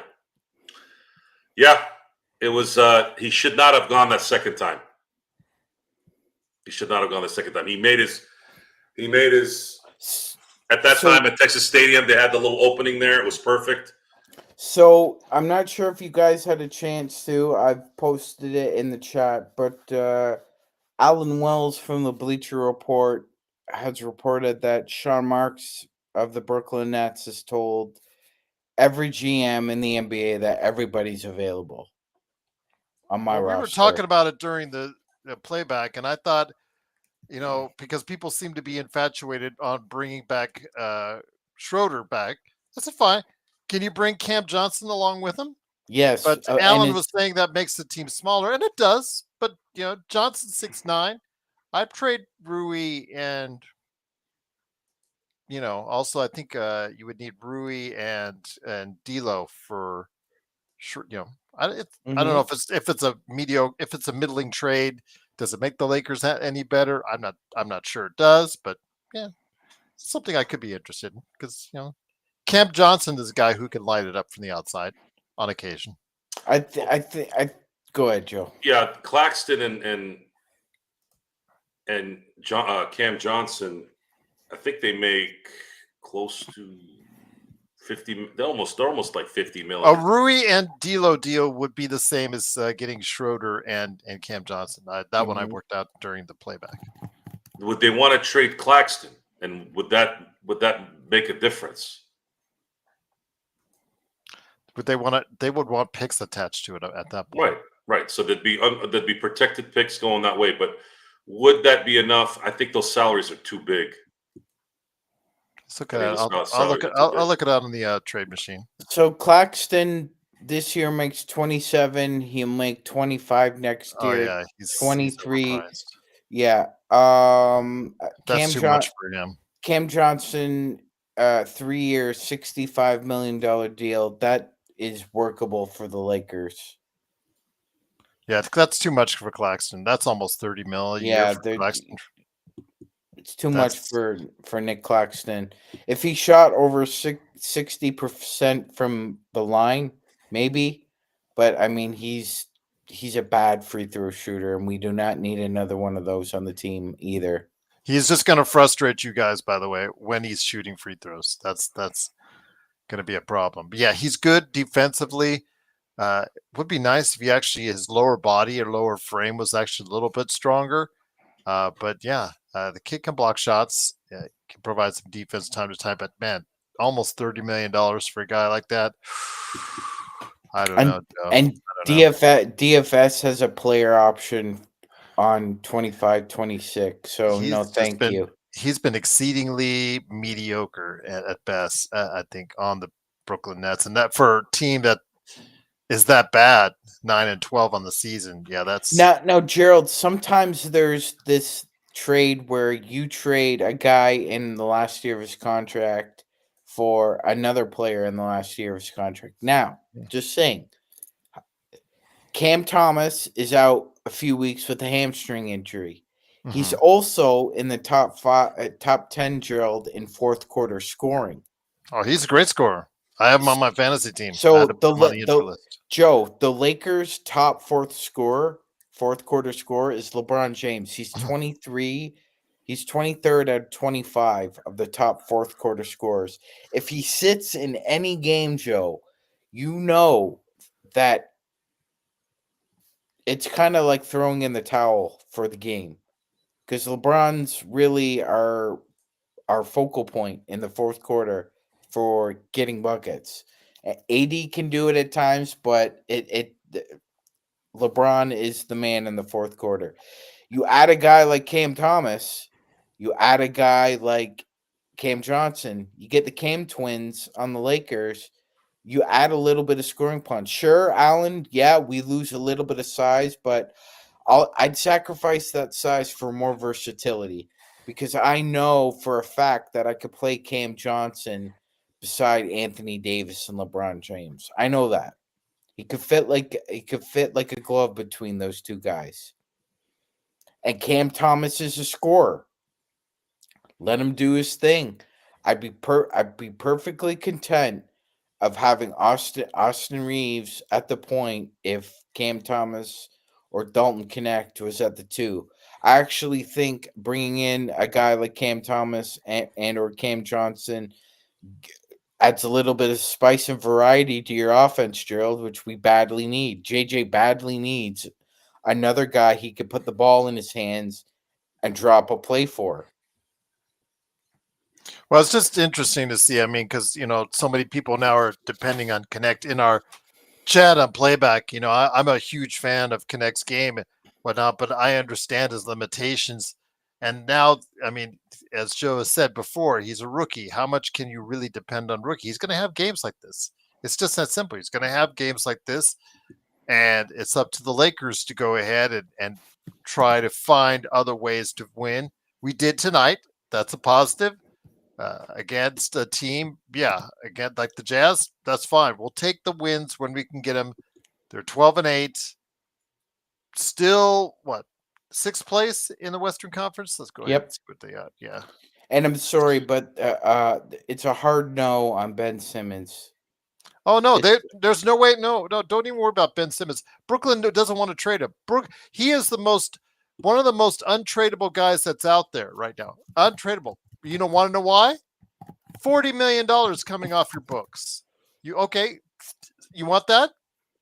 Send some number ones to Brooklyn, because there's no way that right now they've had to deal with for years this travesty known as the Ben Simmons contract. It is now finally going to pay off for them as far as getting $40 million off their books. So if you want Ben Simmons, you're going to have to pay a lot for him. They're one of the more interesting teams now because they're basically at 500 in an Eastern Conference that's pretty watered down. And Gerald, those juicy first round picks that they got from the Rockets, you're probably looking at anywhere from being the 15th to maybe 23rd, 24th pick overall, depending on how well Houston does this year. So you're looking at a couple of middling first round picks. They need talent, or they need, like you said, they need picks. So it's going to be interesting to see what leverage Marks uses here, because Gerald, we saw what Cam Johnson could do on the Phoenix Suns. I know when a lot of guys get traded from contenders and they go to pretenders, it's kind of the sundown of their spotlight. Don't get a lot of pub. Cam Johnson is a really effective player, and if the Lakers don't acquire him, I'm telling you, you guys know, the chat knows, somebody else is going to acquire him, and they're going to be better off for it, because he is a very useful NBA player. Yeah, good point. So, Well, Joe, folks, are you doing a yeah, I'm going nightcap? to do a nightcap here. Sean, you're welcome to come on. I'm going to go get a beverage for the nightcap. I got a question for you once you get on the nightcap, because if that's meant for nightcap. So let's officially go to the nightcap here in a couple minutes. For those of you on the post game that won't be on the nightcap, the Lakers win 105-104 in one of the more boring games. Send me the link, Joe. So far, I think we're going to stay on here. We're going to stay on this one now. We don't do separate shows now. We just keep it. I just hit the intro for it. Today would have been good. Today would have been good because I could leave and come back. And it's probably going to happen probably when baseball season comes back on. So, because I think it's starting to look like I'm going to have to do baseball. But anyways, I'll be back here. I'll be back here in a couple minutes. Gerald, kind of send us off here, and then I'll continue into the nightcap, and then you can ask me what you want to ask me after. You got it. Thank you. Well, something relating to you, my friend. So yeah, definitely we'll go ahead and hit Joe up on that question here coming up here in just a couple minutes. But once again, the Lakers do win 105-104. They escape Salt Lake City with the victory. Definitely looking forward to seeing what they could do on this road trip, because I think it will go a long way to either legitimize what we had said, many of us, during the course of the preseason in regards to what the Lakers are, or could we be wrong and maybe the Lakers are a little bit better than what we thought. So yeah, definitely looking forward to seeing what is going on out there in regards to what the Lakers can do their upcoming schedule. Just wanted to let everybody know their next game, I believe, is on Tuesday, if I'm not mistaken. Let's go ahead and look at it. No, it is Wednesday. My apologies. LA is at Miami, so they will be in South Beach in Miami on Wednesday. So looking forward to going ahead and providing you some shows in the interim on Monday and Tuesday. Oh, I'm sorry. They have a game tomorrow. My bad. They have a game tomorrow. My bad. Minnesota tomorrow. Minnesota's tomorrow at 5 p.m. So yes, they are playing a back-to-back. Oh joy. And Minnesota tomorrow. And then, of course, like I mentioned, on Wednesday, they'll be in Miami. So yes, we will see what happens. But yes, Minnesota tomorrow. We'll bring it all for you at 5 p.m. Pacific time. Just like that. playback.tv/Lakers Fast Break. So yes, definitely looking forward to seeing what's going to go on. There's Turd Ferguson himself. Yes, right there for you. But Sean, yes, it is Minnesota tomorrow on a back-to-back. Yay, oh yay. And the Lakers looked really rough today in getting the victory. So we'll see what happens tomorrow with a not too pleasant situation in Minnesota, a team that I thought was going to be better than they are currently right now, but they have looked a little bit better as of late. So we'll see what happens there. But your thoughts on Minnesota before we head over to the nightcap? Oh, this turd, by the way, Serge, this turd guy is always trouble, but we'll keep him around. We'll keep him around. I'm with you, Gerald. I thought for sure Minnesota would again be competing for a top 3 seed in the West, and it's been a bit of a experimentation with Chris Finch. Early returns on the Cat trade, Gerald, are that it hasn't really worked out for the Knicks or the Wolves. There's just their second and third year players haven't really taken the jump I thought they would take. McDaniel's defense isn't as crisp as I've seen it, Gerald. I'm not sure what's happened there. Their team defense is not as strong as it once was. And I mean, the fans are noticing it too because they got booed off their home floor a few nights ago, and it wasn't lost on Anthony Edwards, who is as frustrated as anyone else with Minnesota's hum-ho attitude game to game. It seems like hopefully it doesn't start tomorrow, but unless they start stacking wins as they did last year, it's going to be a struggle for them to make it to a top 6 seed this year. Well, again, if it's a top 4 seed by game 30, we'll find out what's going to go on. Joe and I will be eating some olives, but if that's going to be the case, it's going to be see a lot better effort than what we saw tonight. But again, the Lakers do get the victory, 105-104. Joe's got the glass in hand, so let me go ahead and set it up for you right now. Thanks for joining us on the Lakers Fast Break, but for now, it is the nightcap with Turd Ferguson, a.k.a. Sean Grice, and Joe Soro.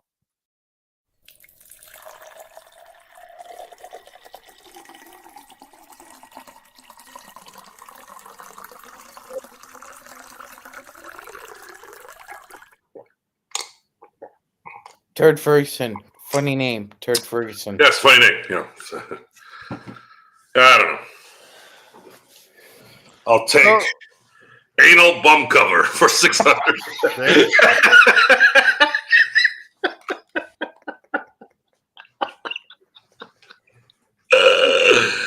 Oh God, that was so good. Oh man. First question I have for you, my friend. What is going on with Corrupt? So he got a call, like I thought we would, from your favorite place, Epic. Mm-hmm. And they're like, can you wait a little bit?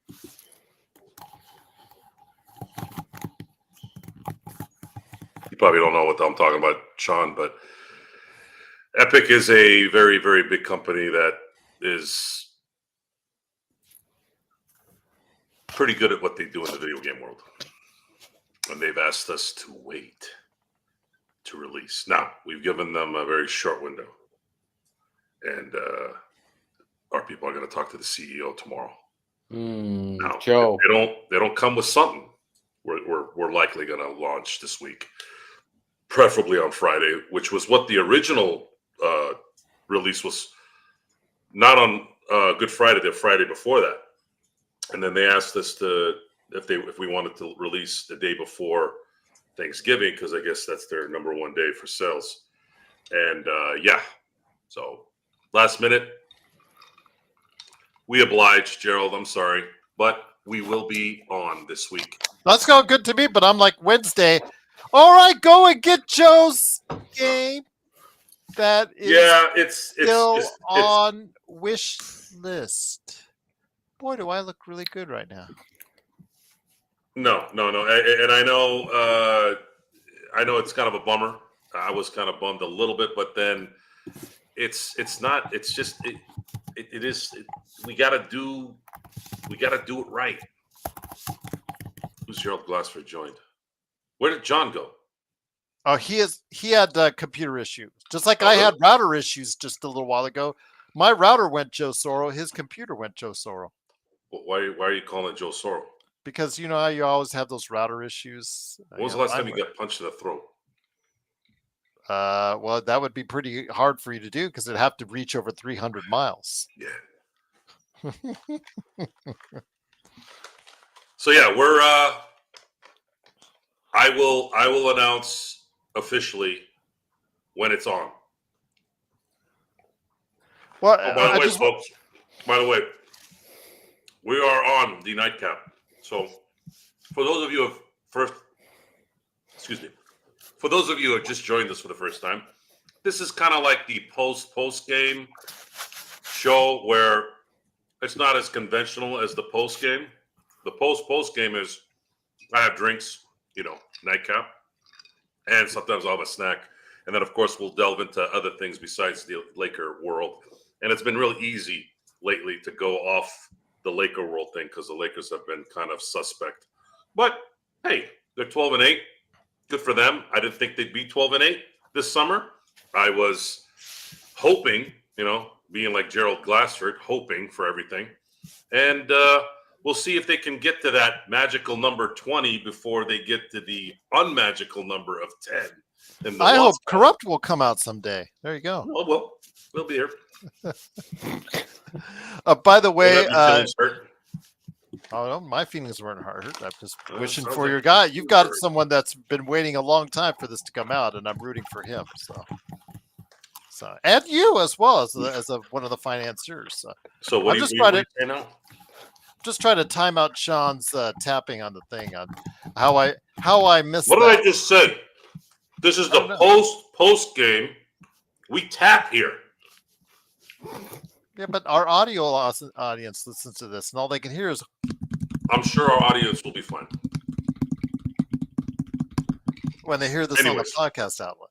Anyway, so like a telegraph machine. I'm gonna throw a pitch. I'm gonna throw a pitch at Sean here. Oh, here, watch out, Sean. Watch out, Sean. Yeah, the Lakers. I'm sorry, the Niners. You came back for this, Sean? You came back for this?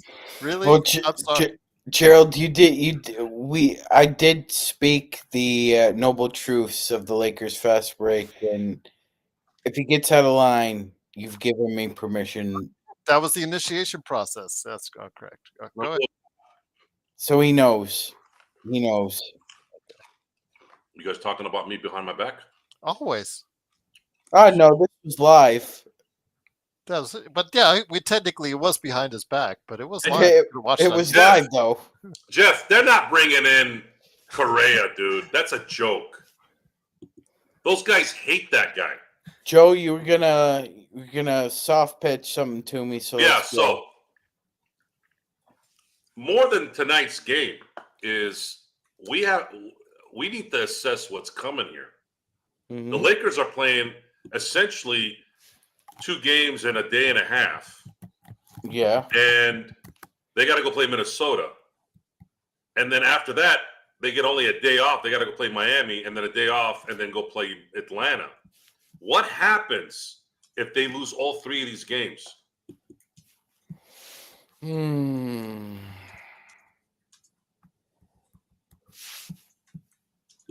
Like what? So what happens? So that would make us 12-11.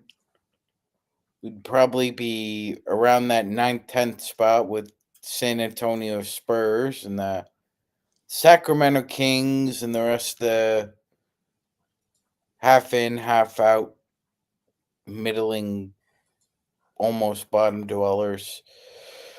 That would be 23 games in. Pelinka said he needed 30. I don't think you would need 30 at that point, Joe. I think if you were 12-11, you are who you are. What did Bill Parcells say, Joe? Your record is what you are. What you are, yeah. So 12-11, you're a 500 team. It would just go By the way, the Spurs upset the Kings tonight, 127-125. So Is it really an upset the way the teams have been playing so far this fair, year? fair enough, Gerald. Fair enough. Fair Wait, what enough. Are they? happened? The Spurs beat the Kings. I would only say it's an upset because it was in Sacramento, but fair enough. Well, the Kings have fair been enough. playing like doo-doo this year They have. already, right? They have, yeah. But so I mean, essentially, Joe, if we lose these next three, that's kind of a microcosm into the season. I think we're really streaky when we're really going. You can win four in a row, 5 in a row. But if you're bad, if the offense stinks, and LeBron's lost his legs, yeah, we could definitely lose 7 to 10. Okay, so we knew at the beginning of the year that San Antonio would probably play better than they did last year. Yes. But would you say that it's better than we expected? Yes. Given the level of talent on that team, yes.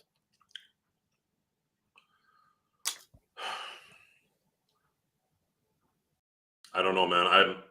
It's just not a good Well- fit with DeRozan on that team. It's just not a good fit. Oh, he's saying the Spurs, though, Gerald. Are the Spurs surprising you a little bit more? Oh yeah, absolutely. Yeah. They're above 500. That surprises me. Mhm.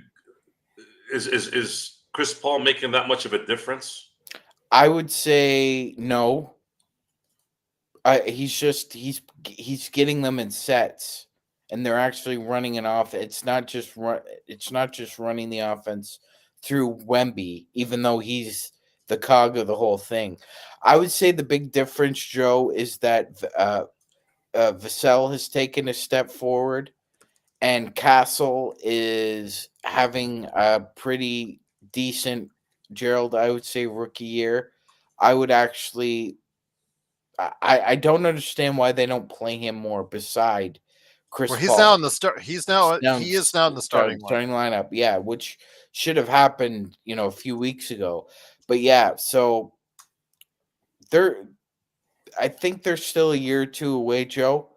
They really need another front court player that Wemby can rely on to be a second safety valve, because it's not enough for Vassell and Stephen Castle now. So the reason why I asked this question is I'm looking at the standings and I feel pretty comfortable with who's in the top 10. I could see the top 10 looking the way it looks. But then I started thinking about it. I'm like, the guys that are sitting at 11 and 12 are the Kings and the Timberwolves. So there's been some teams that have kind of flip flopped. The surprise for me is how well the Clippers have played already to start the season. But then you can look at the Lakers set up as a surprise as well. When do these teams come back down to earth? And San Antonio seems to intrigue me in that because they have Victor and they have a really good vet, Chris Paul, and their kind of aura of the San Antonio Spurs. These guys are not likely going to probably be different later unless there's a major injury than they are now. That will pose a problem if the Lakers do not figure out a way to get some kind of improvement on this team, because they're playing a chance that LeBron and AD are not going to get hurt this year. And I don't know if I can do that. I don't know if I can do that. Well, put on your I don't know, the great Carnegie hat, Joe, and there are 10 games left before the end of the year, okay? I'm going to run you down the 10 games, and you tell me what you think the record will be, okay? At Minnesota, at Miami, at Atlanta, home to Portland. A back-to-back at Sacramento, the 19th and the 21st. Home to Detroit, at Golden State for Christmas. You play your last game against the Sacramento Kings all year long, December 28th. And then you finish off the year December 31st with the Cleveland Cavaliers. So in those 10 games, what would you say the record is? Shoot. My instincts say 4-6. Gerald? Yes. Well, they have the back-to-back in Sacramento. Man, if they could sweep that in Sacramento, I think that will go a long way. I think They they are, split. yeah, I think they split too. They're not playing in Las Vegas. I think that's actually going to be a benefit this time around because I am a big believer in the fact that they were very tired coming off that run in the IST. I think they've got a positive record. I think they've got. I'm looking at it now.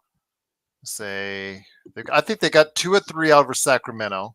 Mm-hmm. They've got the Detroit game. Yep. I think they can split the road trip. I agree, Gerald. The Portland game they should win. So I think overall it'll be a positive month for the Lakers. I think they get out of it with a winning record, and I think that's going to be right around the 30-game mark for Joe and I. And I think by the end of it, they'll be probably somewhere around, I want to say about 18 and 12.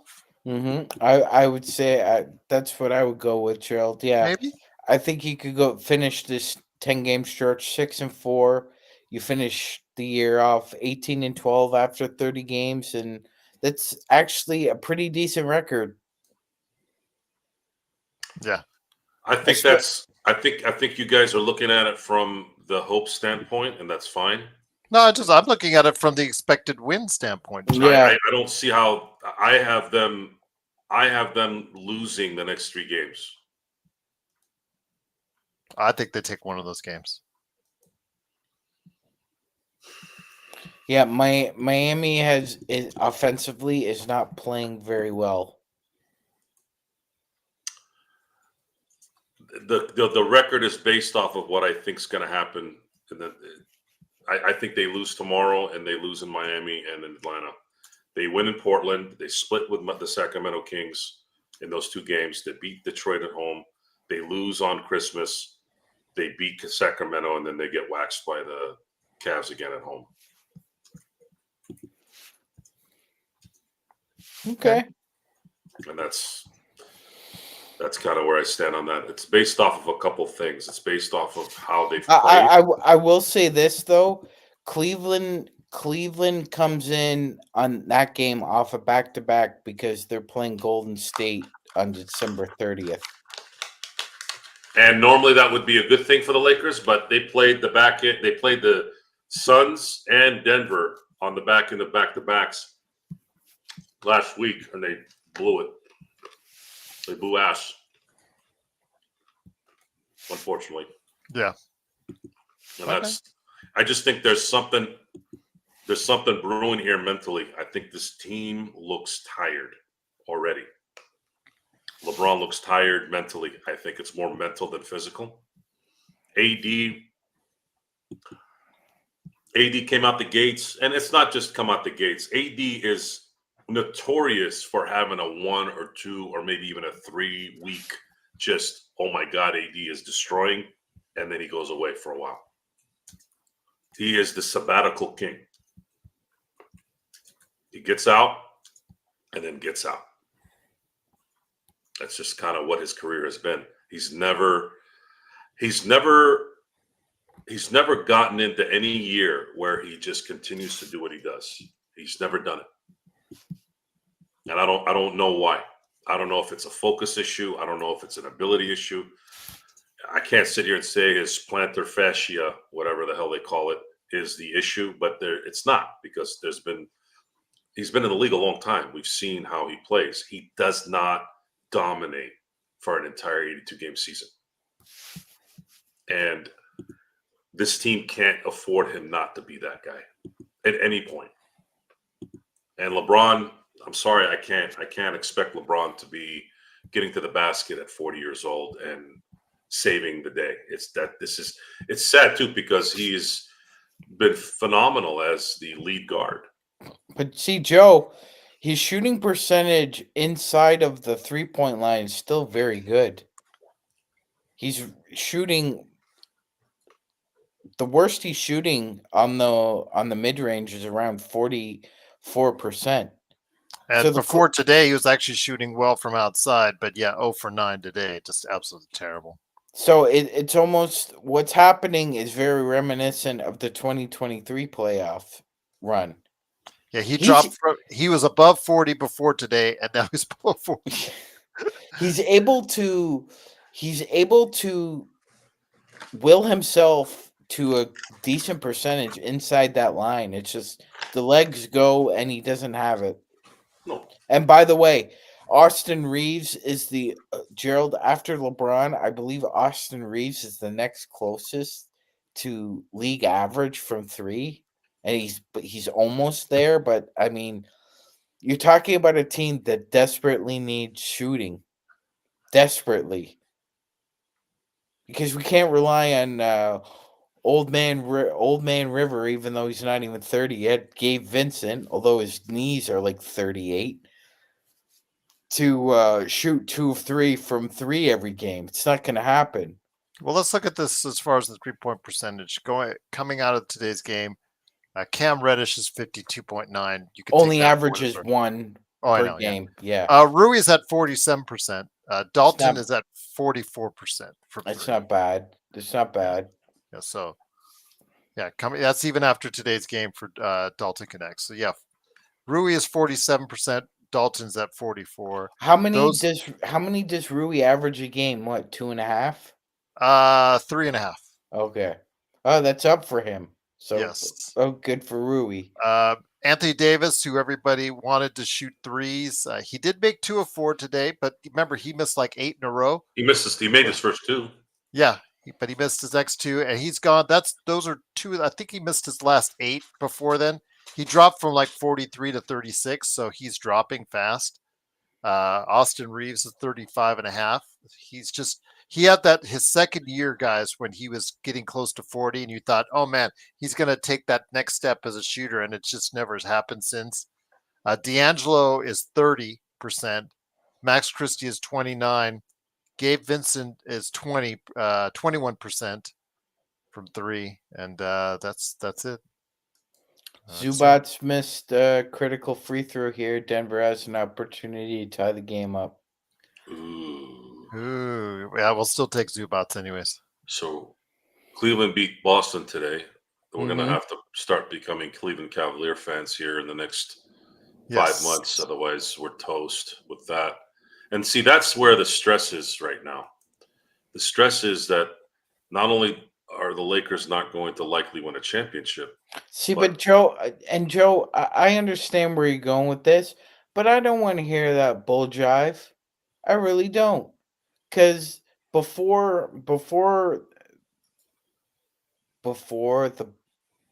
Northeasterners acquired Porzingis and Holiday, they were up against the salary cap. They were up against it, but they still found a way to get those 2 guys into the fold. And Gerald, if Brad Stevens and the Boston front office could do that, there's no excuse why Rob Pelinka can't pull himself and his group into a room and figure out a way to try and make the Lakers better too. Because they were up against the salary cap, but they still managed a way to secure Porzingis and Holiday for a championship run. So I don't want to hear any crap people defending Pelinka's I'll just call it Miss Muffet sitting on her tuffet. That's kind of what Rob Pelinka is right now. He's sitting on his duff, kind of. We just have a lot of dead contracts, and that's a problem that he negotiated. He negotiated the Gabe Vincent contract. He negotiated the Jared Vanderbilt contract. Yep. So he drafted JHS. Are you saying that Rob Pelinka should get off his lily white butt and be more like Brad Stevens? I heard he's from what we're hearing, he's been on the phones a lot already, but that doesn't mean anything. It's like your boss telling you you need to increase your It's funny you sales. say that, Sean. You I need had someone who wanted to work with me. She asked if she could work with us. She was on the phone a lot. You know what that produced? Exactly, dick. That's great. You're on the phone a lot. That's great. What does So that mean? What does that we're mean? trying. Hello? Yes, we want your best player. Oh, you don't want any of our junk? Okay. Rob Pelinka and Jeannie Buss not only put themselves in a position where they have no flexibility, unlike the Celtics did, they don't feel like they need to do anything, really. I think they're living off the LeBron teat. They have Anthony Davis to show himself every now and then so that we're sitting there going, man, AD is great. He's 35 and 15. And you've seen these yokels at the game. They're all they care about is jerking off in front of the Jumbotron. They don't give a shit about the Lakers. Do they really? Do they really? I mean, I'm listening to the crowd. I mean, it's as dead as Amy Winehouse. It's just there's nothing there. Anyways, they're there to take their phones, shove it up their ass so that they can post it on social media the next day. So to correlate that with Mr. Adam Silver, how are you going to keep people engaged in the game? Or do you care as long as they're there? Okay, sure. I guess that's good. But we live in a TV world now. This isn't the 80s. This isn't the 70s and anything where the tickets made a difference. You don't even need fans. COVID proved that. We talked about that even before anything like COVID came in. I'm like, most of these teams don't even need anybody in the arena anymore. That's just extra money because of the TV contracts. And they just signed a $70 billion contract with NBC and all these yokels. Yet their regional setups are still jacked up. So where's that $70 billion going? Where's it coming from? I don't know. And not only that, Joe, what they need to do is really figure out a way to batten down the hatches and very, very, very transparently deter teams from tanking. Do you see who's in position to draft Cooper Flag again, Joe? Yes. The New Orleans Pelicans. Yes. How many first-round picks do the New Orleans Pelicans need, Gerald, before the NBA finally takes a look at this situation and says, what are we going to do here? They might have 3 transformational first-round picks, Gerald, and they've produced exactly what with them? Not a whole heck of a lot, but at least they don't have the Lakers pick anymore, Sean. Fair enough, Gerald. And by the way, that's again, it's a scorn on the NBA too, because Joe, we see how shitty the Philadelphia 76ers are playing. Even if they played a little bit better, Joe, do you know who owns their first round pick? Guess who? Guess who? Guess Wait, who who is owns their this? Philadelphia? Guess who owns their first round pick? Celtics? Mm-mm. Or the Oklahoma City? Yeah. The Oklahoma City Thunder. And it's a top 7 protected pick.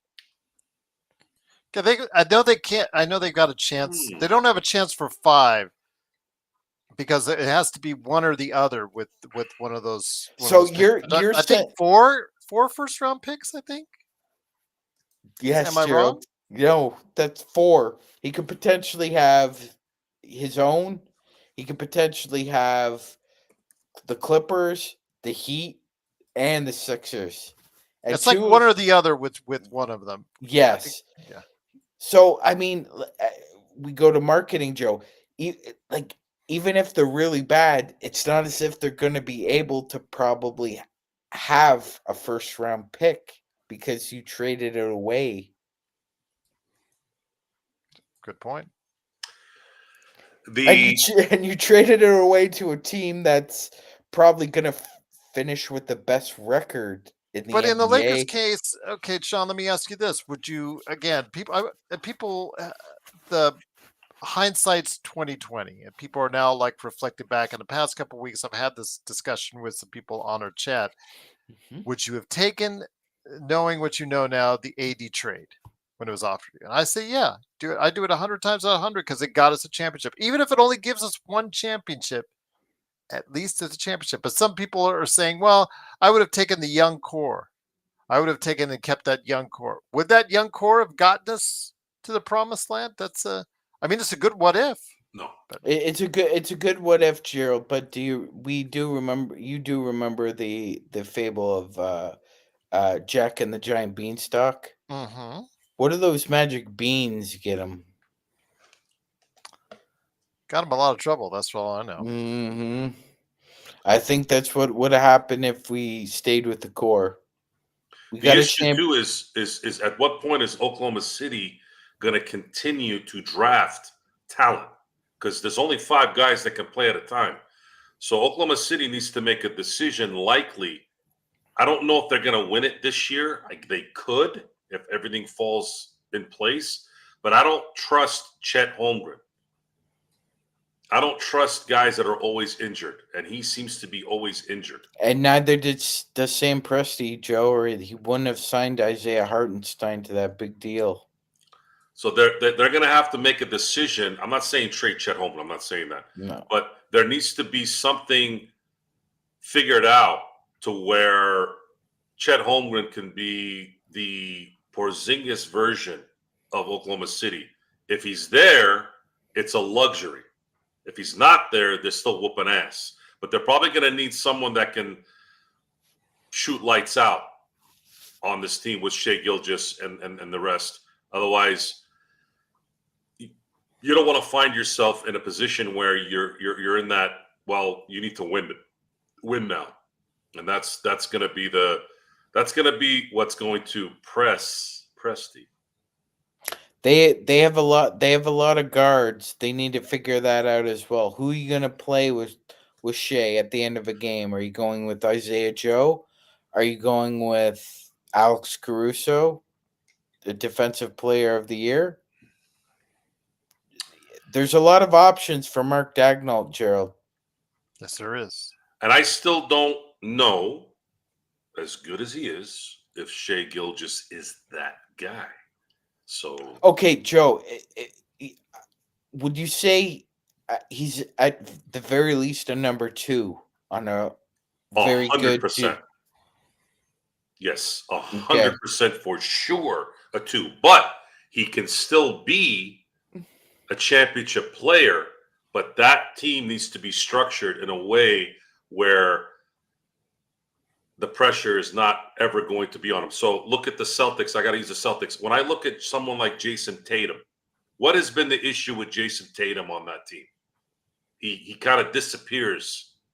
And Jaylen Brown is not, Klay Thompson or Steph Curry either.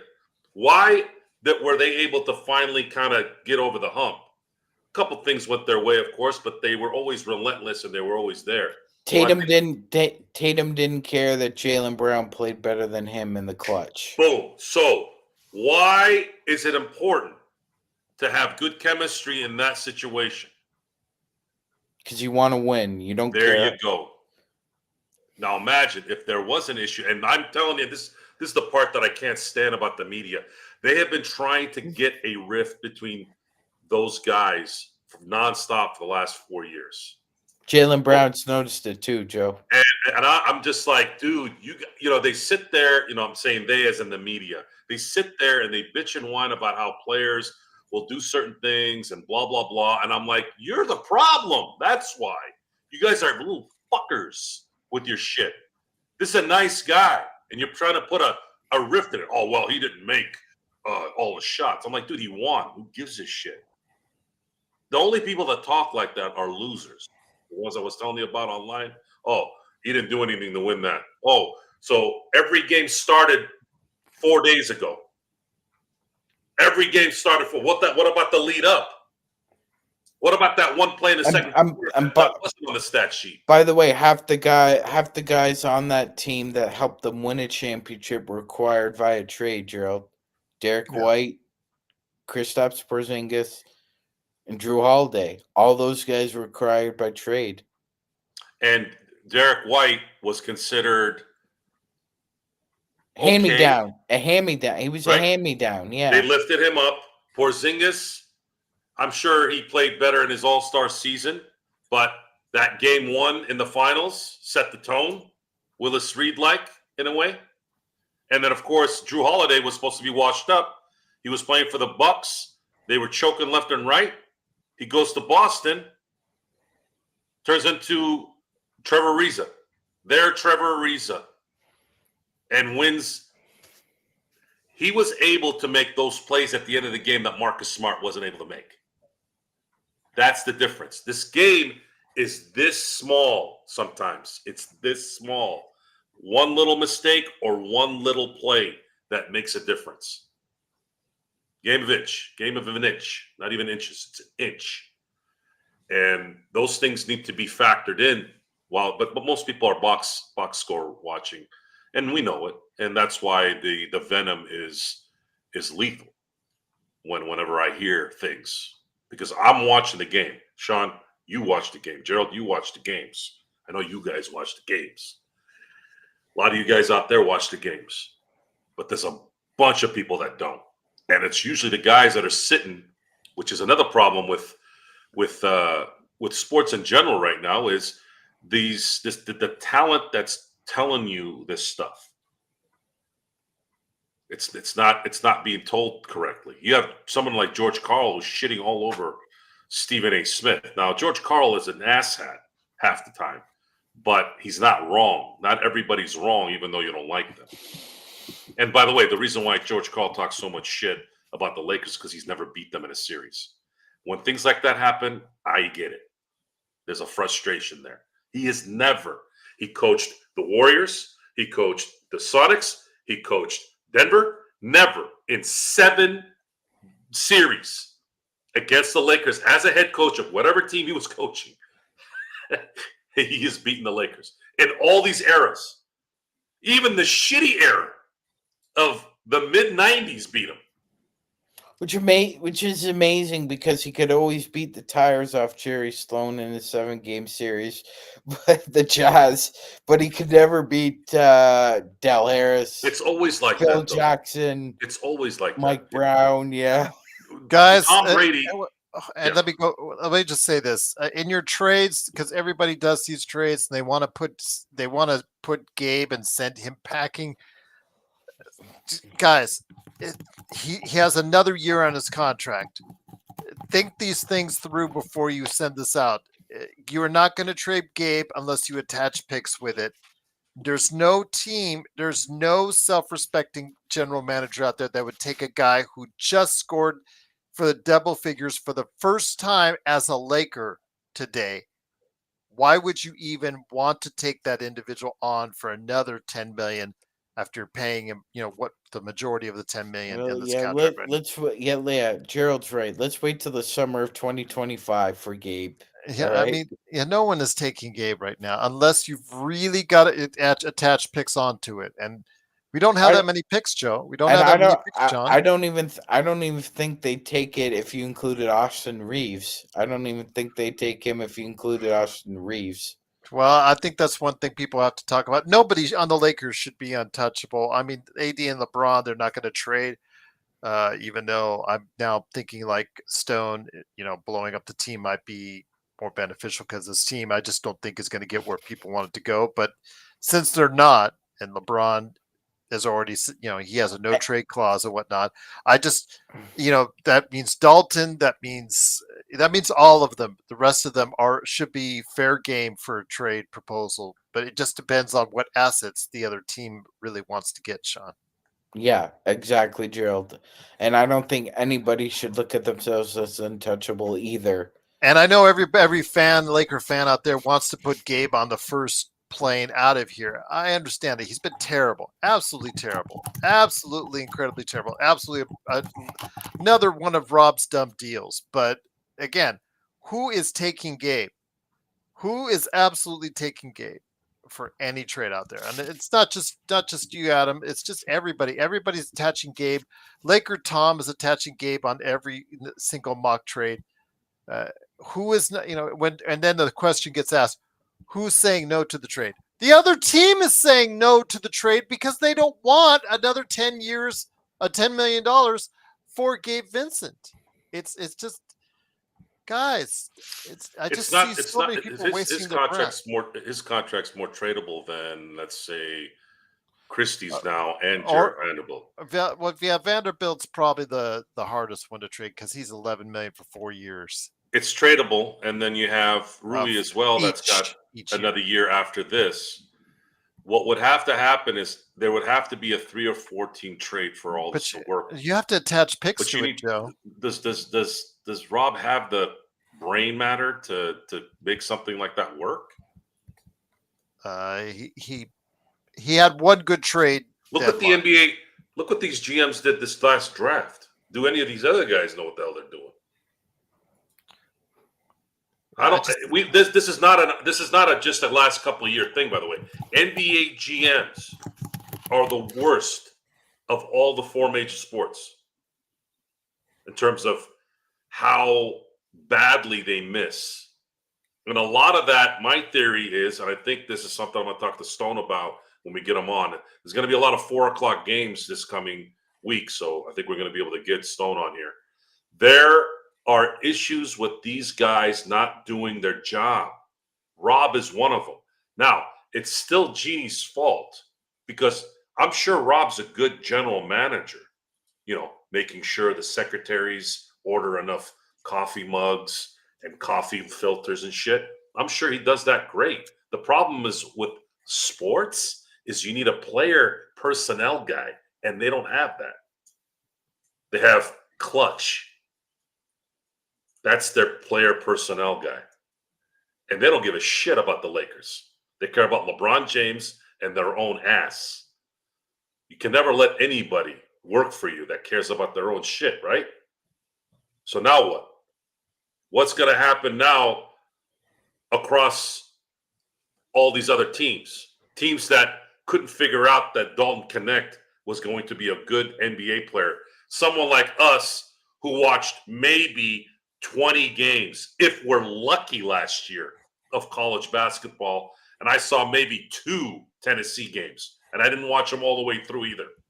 I was going through my normal routes of scouting because, unfortunately, guys, I got to work, and I can't watch every fucking game. I wish I could. I really would watch even college basketball if I could. But I did get a sense watching, listening to some of the people out in the, I will give some props to the Northeast. There are some guys out there that know that they do know what they're talking about. I don't know what it is about the Big East and that area. I think a lot of it is because they're kind of like us. They're knowledgeable. They're conditioned. They have a good feel of the pulse over there. When we found out that the scouting reports were certain guys falling in place, I'm like, all right. I mean, Khalil Ware was the guy I kind of thought would drop to the Lakers. I thought that might have been the guy. And then, of course, when he got picked by Miami, I'm like, fuck. Because Miami, in a lot of ways, for me, is kind of like Baltimore in football. When Baltimore picks somebody that I wanted ahead of the Steelers, I'm like, God damn it. Because they almost are identical in how they look at talent. There's a reason why that rivalry has been, in my opinion, the best in football for the last 25 years, because they're the same. And how the hell does Dalton Connect drop to 17 in the shittiest draft, arguably, of the last 24 years? We're not going to know that for another few years, but it could be number one, even worse than 2000. That's going to be crazy to think about, but that's kind of where this might go. So now you're asking someone like Rob Pelinka, who got that job based off of friendship because Jeannie wanted to be close to Kobe. And now you want this guy with a bunch of other yahoos? No, Presti's not going to do a deal with this guy. Tim's not going to do anything in Minnesota. Denver's not going to do anything. Like, what? Who was going to? Then what? So it's a lot. It's a lot to. We're getting questions on the chat about, can we unload people and get talent somehow through the buyout market? No, we can't even do that, because now you're messing with the fact that you're going to reach the next apron, and now your luxury tax is going to destroy you. Your trade, well, any trade that you guys have out there, it has to be the same exact dollar amount or less. They cannot go, because remember, they're $30,000 away from that second tax apron. So Joe's right on that. Jerry West. Why do we love Jerry West? Yes, it's obvious we love him because he was a results guy, correct. But you know what was great about Jerry West? He did the work.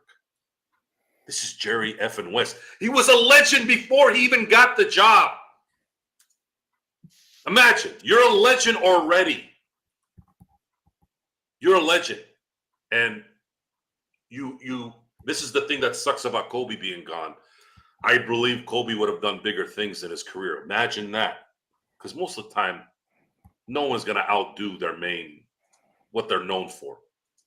Kobe had that chance. The guy won a motherfucking Oscar 17 months after he retired. Who does that?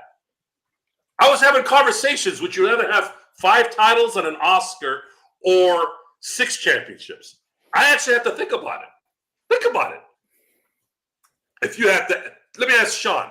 I've never asked anybody this. Sean, if somebody came to you, forget about Michael Jordan's career and Kobe's career. Just if somebody came to you 30 years ago, no, wait, not 30 years ago, 15 years ago, and you didn't know anything about Jordan or Kobe or anything, and they said, all right, Sean, you're going to have a 15-year career. You're going to win. You have 2 choices. You're going to win 6 championships, doesn't matter what sport it is. Or, and that person, let's say, is your barometer. Okay. And then they come to you and they say, okay, you're going to win 5. Right away, you're thinking, no, fuck that. I want 7, right? No, hold on, let me finish, right? You're like, but you win 5, but you mix in a Academy Award in there. Academy Award? How the hell is that going to happen? I'm an athlete. How the hell is an athlete going to win an Academy Award? Am I making a song? Like, you wouldn't know shit. Like, you're asked that at that moment, what do? Yeah, I'd take that hard left and take the 5 in the Oscar. See? How do you dominate? I mean, Academy Awards have always kind of been iffy with me because I felt like sometimes it never made sense to me. I'm like, how does Al Pacino have 1 Oscar? Like, things like that. But it's still the championship title for your profession. And I said the same thing. I said, how do you say no to 5 and 1? And it's like, it's just a weird, it's like, it's stuff that didn't make any sense. And the guy did it not even a year and a half into his post-playing career. So now fast forward to, I guess, the topic at hand. I mean,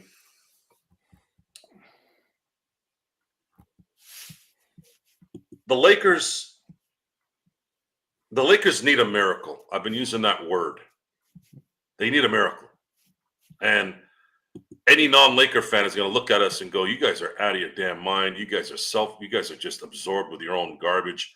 This is the Lakers. You saw them win championships, blah, blah, blah. I'm like, and that's the point. The point is, that's what happens when you win. It's not about just winning and going and relaxing at the beach, even though we're just observers. We don't have a hand in this. We're just observing.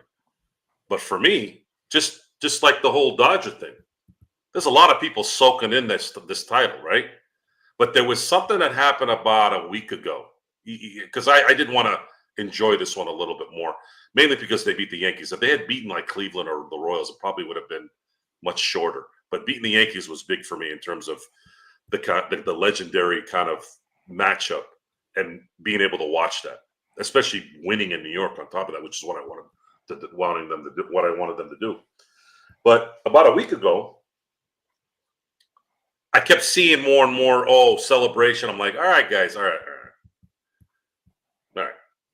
I'm still enjoying it. I'm still going to enjoy it. But this team is due a back-to-back. The Dodgers in their 137-year history, they've never went back-to-back. It's due. They're due. And that's now I'm starting to think about that. They went back-to-back, and this thing gets put in a completely different category now. They're never going to catch the Yankees, at least in my lifetime. The Yankees have 27 championships. The Dodgers have 8. But they have a chance to be the NL king. The Cardinals have 11. So that's kind of this thing that they're putting together, man. The fact that they got Snell, they just re-upped Edmund. They're still going after a couple guys to continue to make the world of baseball fandom even more angry, because apparently now that they're winning, now they're buying their championships. They weren't talking about buying anything the last couple of years when they were getting bounced in the first round. Well, we got cheated. Everybody, and when I say we all got cheated on that one in 17 and in 18. Bunch of cheating pieces of shit. So if you all got a problem with what's going on right now, you can eat a dick. If you want to trade some things, get us our 17 and 18 titles, and then maybe I'll negotiate with you. Chris, I just want to say, because he said, I'd say let's out everyone on the table, or let's put everyone on the table for trade except for LBJ, AD, AR, and Connect. I think you are going to have to put AR and Connect on the table. Again, I'm a huge fan of Connect, but his defensive flaws are always going to be a detraction, but his shooting is always going to be an attraction. And in doing so, if you want to improve this team and get this team better, I don't know what the expiring contract of D'Lo and JHS and maybe Rui added on there, who is not expiring, but still, I don't know what that really gets you to really improve this team, or unless you want to use those 2 firsts. Those 2 firsts might be a game changer, but yeah, I don't know. Well, what are you asking me to put on screen, Sean? Yeah, Gerald.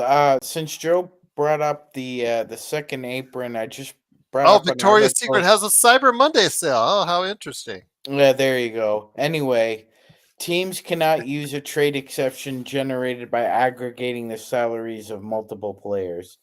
Teams cannot include cash in a trade. Teams cannot use a trade exception generated in a prior year. First round picks 7 years out are frozen. And a team's first round pick is moved to the end of the first round if they remain in the second apron for 3 out of 5 seasons. So, Gerald, that means that if the Lakers decide to enter the second apron and they are in it for 3 out of 5 years, if LeBron James and Anthony Davis are no longer on the roster and the Lakers find themselves as a draft lottery projected team, they get moved down to pick 30 or 31, regardless of their record. That's why Joe was talking about how punitive and severely detrimental entering that second apron is. And if you continue to do it, you actually get it taken away, I believe. Yes. So I mean, this second apron breaks your legs basically. Plus, as far as you cannot pick up as far as players that get waived later on in the season. You know how buyout guys, everybody talks about buyouts. Phoenix and Boston cannot pick up any buyout guys. If they trade, they cannot trade multiple players or for multiple players. And it can only be I think only can be a 1 versus 1. They can only trade out one. The Celtics and they can only trade out one. And it has to, of course, match or be less than. That's why Joe talked about during the offseason, the Lakers really have no choice. They have to re-sign D'Angelo Russell. And the Phoenix Suns were in a similar position with the biggest dickhead in the NBA, Grayson Allen. They had to do the same thing with Grayson Allen. They could not afford to lose him in free agency. So they had to sign him to a gaudy deal, Gerald, that he's not worth. But give credit to them. I mean, they were able to improve their point guards.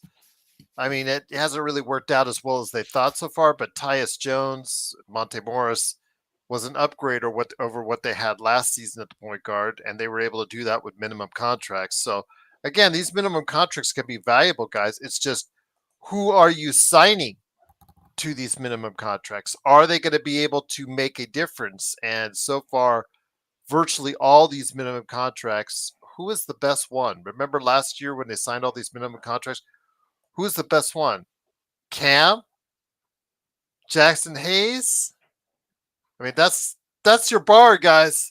That's your bar of your minimum salary players that the Lakers have been able to work Man, with. we're not even in the Walmart clearance bin at this point. We're in like the Salvation Army's nobody goes there bin.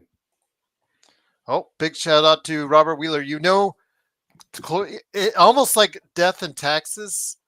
Robert Wheeler near the end of the show giving us a zinger question. So, Joe, I'll let you take it away for you and Sean.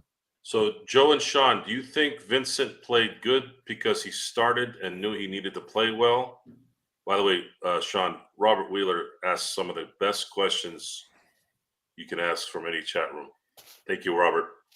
Do you think there's any chance Reeves, when he comes back, goes to the bench with D'Lo to spark the bench? I'll let you answer that, Sean. I wouldn't put it past JJ to maybe do something like that. I don't see it right away, but it's definitely a possibility for sure. If you were gonna do that, you'd have to expect almost the same level of effort and productivity from Gabe Vincent, like relatively speaking. And can you really expect that out of Gabe Vincent at this point? I don't know. This was his career high as a Laker. Yeah, that's tough because having Reeves and D'Lo off the bench would be great, but I don't think that's a possibility at this point. We don't have the depth to try and even experiment with that from my perspective. Just it's tough, man. Yeah, I'm not expecting. I can't expect someone who's got bad knees and didn't shoot well even before he became a Laker to have this added pressure on top of it to be a guy that can drop 15 points a game as a starter. Because that's really what they needed from him. They needed a guy that could drop 15 a game, that could play some good defense, kind of thin out a little bit of that passing area, the clogging of it anyways. But that's just not who he is. Clogged. That's a really good word to describe our depth. It's like a clog in the sink. It's actually worse than a sink. Well, I've had no problems with sinks. You want to know what I have had problems with? Fucking showers. Well, why don't you use a snake and get that out of there? Man, I've tried snakes. I've tried salamanders. I've tried frogs. It doesn't fucking work. So I know why. Because I have guest bathrooms that we don't use. And sometimes you don't remember to turn the water on. So shit happens, right? I mean, it's still functional, but you got to go in there and you got to do shit. But then there was this one time where I had plastics down there. Fucking assholes who built the house let plastics get down there. I got the damn snake and pulled out a bunch of shit. Okay. But yeah, sinks are okay. I always can figure out the sink because there's activity there. But it's the bathrooms, the shower bathroom or the shower tubs that become a problem. My advice on anyone who does anything with a house, do not upgrade. Even if you got to pay a little bit, do not put those like I don't know what the hell they call them, but those Don't kind put a of jacuzzi bath in your bathtub, no, the Joe. jacuzzi bath is fine. Just make sure not to put one of those. I was calling it the. You remember that the porta potty thing that landed on the island for Tom Hanks and Castaway? Yes. That shit. That's what that shit looks like when they're putting it in. Don't have one of those inserted cheap ass non linoleum, whatever the hell garbage shit that stuff is. That's the stuff that goes bad. Anyways, I'm going off topic here. We've been on here for an hour, and again, thank you all for a good. Joe has safe good. Mia, listen, man. Just like Randy Quaid from National Lampoon's Christmas Vacation, the shitter was full. My safe house is wherever I'm at. I'm safe. And I'm not stupid either. I'm not going to go into the jungle or go to Skid Row or something like that down in LA. But yeah, I'm usually pretty good at knowing my surroundings. I don't need a safe space. I started hearing that too, by the way, after last, what was it, 3 weeks ago? Started hearing about universities and all those pansies yapping about how they now need to go cry on a shoulder or something, but not as much as we heard 8 years ago. So I'm glad everybody got better with that. Pale, yes. So Sean, I think I might have told you this. 3 months before COVID started getting bad, it was even more than that. It was like 6 months. I was talking to a buddy of mine, and my sister has one. I'm like, dude, it's time to get a bidet. I'm like, what the hell are we waiting for? And then, of course, COVID hit, and it expedited it. I finally went and got 3 of them. It was like $70 each. Put them on each, setup. And greatest investment, one of the greatest investments I ever made. Highly recommend, folks, and you'll save a crap load of money on toilet paper. I highly recommend it. Let's see here. You need to search. Let's see what Mark is saying. I haven't talked to Mark in a while here. You need to search. I'm good till like 5. Joe, puns aren't your style. Puns? Yeah. A crap full of money in a bidet. Yes, because you're not sitting on it. It's set up on the side. You hook it into the back, and then That's too European for me. I don't know about you, Trail. That's too European for me. see, I got to be clean, guys. I have to. Bidets are good, man. Every time I go to Hawaii, there's always a place where we go that has a bidet, and yeah. I'm a bidet fan. I'm sorry. Yeah, you got to do it. And for those who say, well, how do I dry off? Well, there are different bidets that can. Some of them have heaters. Some of them have heaters. hair I mean, if you're all into that stuff, I kind of keep it basic, and I'm not gonna tuck tail and run as soon as I'm done. I usually kind of relax. Chris, give it a try. Take in the atmosphere a little bit. Yes, give it a try, Chris. By the way, God. Sorry. I don't.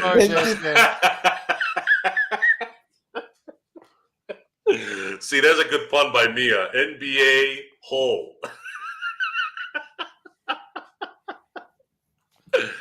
Oh shit! Look, sometimes you gotta go. Sometimes it's instant. You hear something in your head on a topic, and all of a sudden you're like, oh, this is probably going to be pretty good, and then you let it just. I can almost guarantee everybody out there, when there is a self-cleaning toilet available, Joe Sora will buy it. Oh yes, the next setup will be legendary.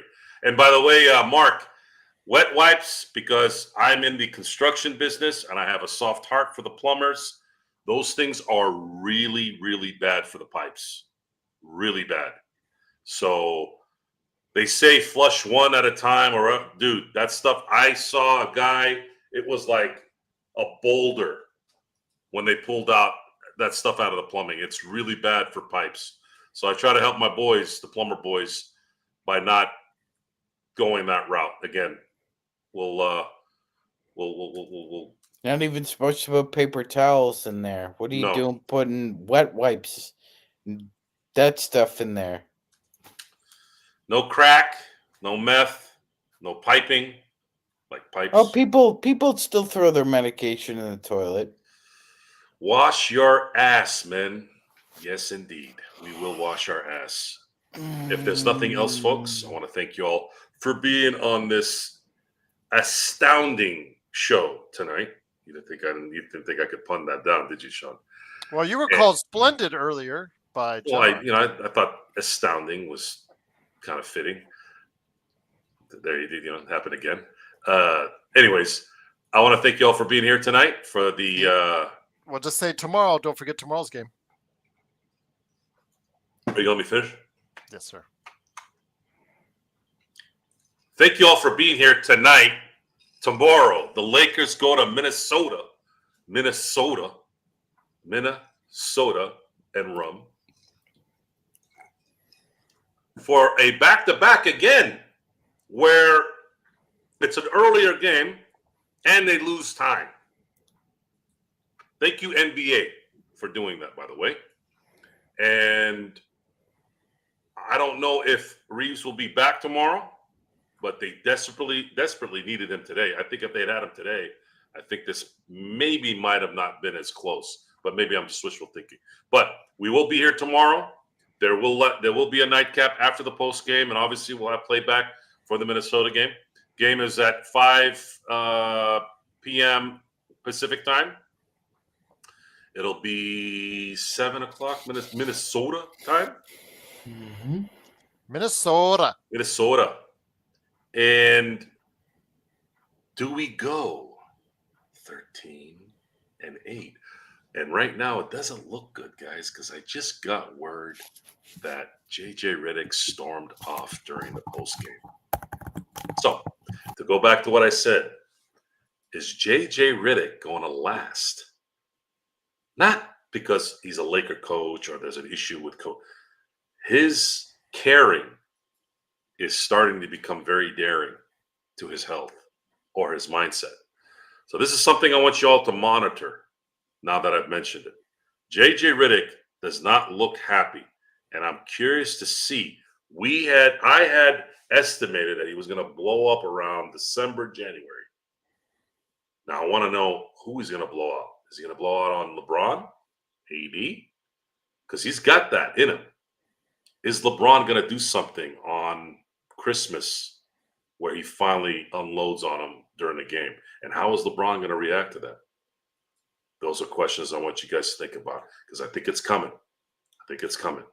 And until then, we will be here again tomorrow. Sean, I'm assuming you'll be here as well. Wait. Oh, yeah?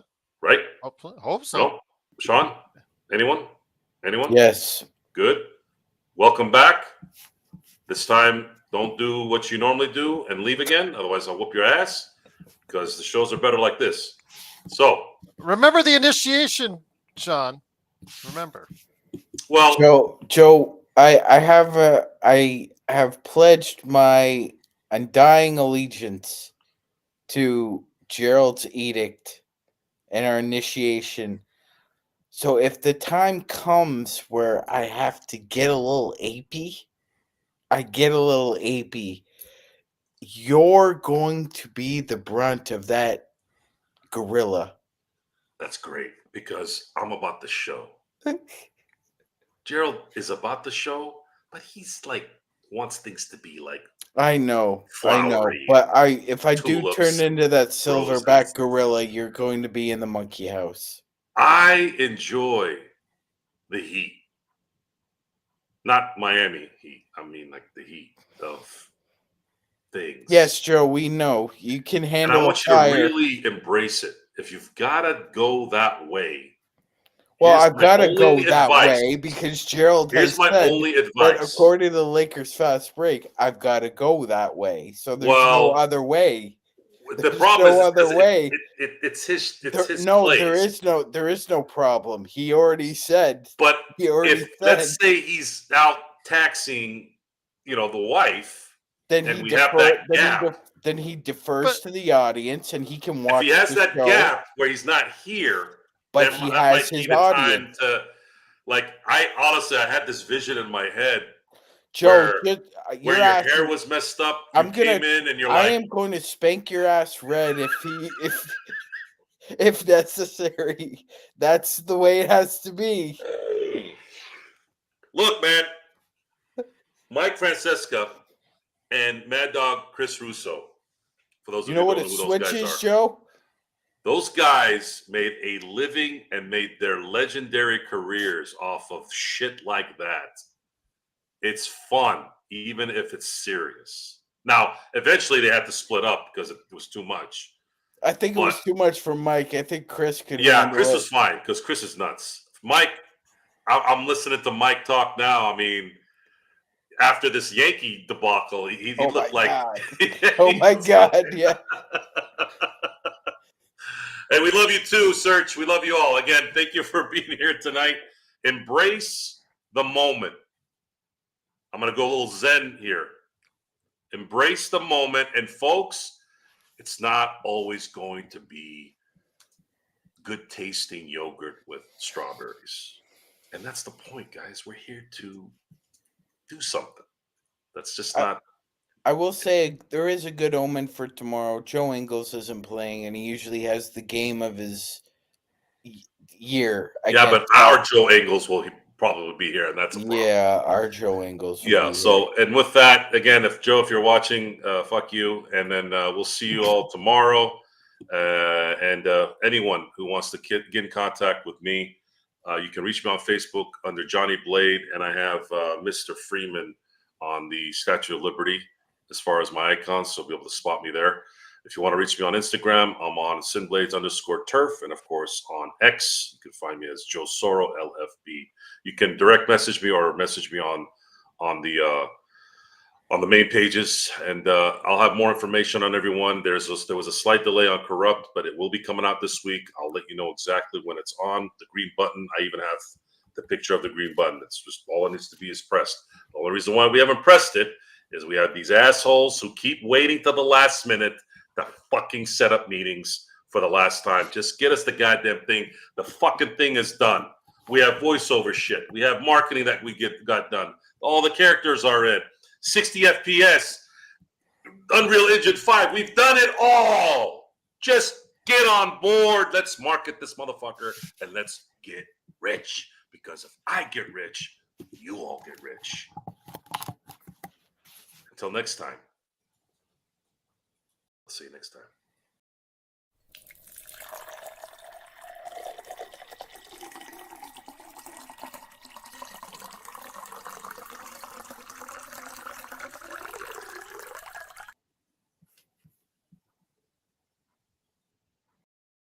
Joe, I would if I was you, I'd sit Christian McCaffrey at this point. He injured his PCL. He's done.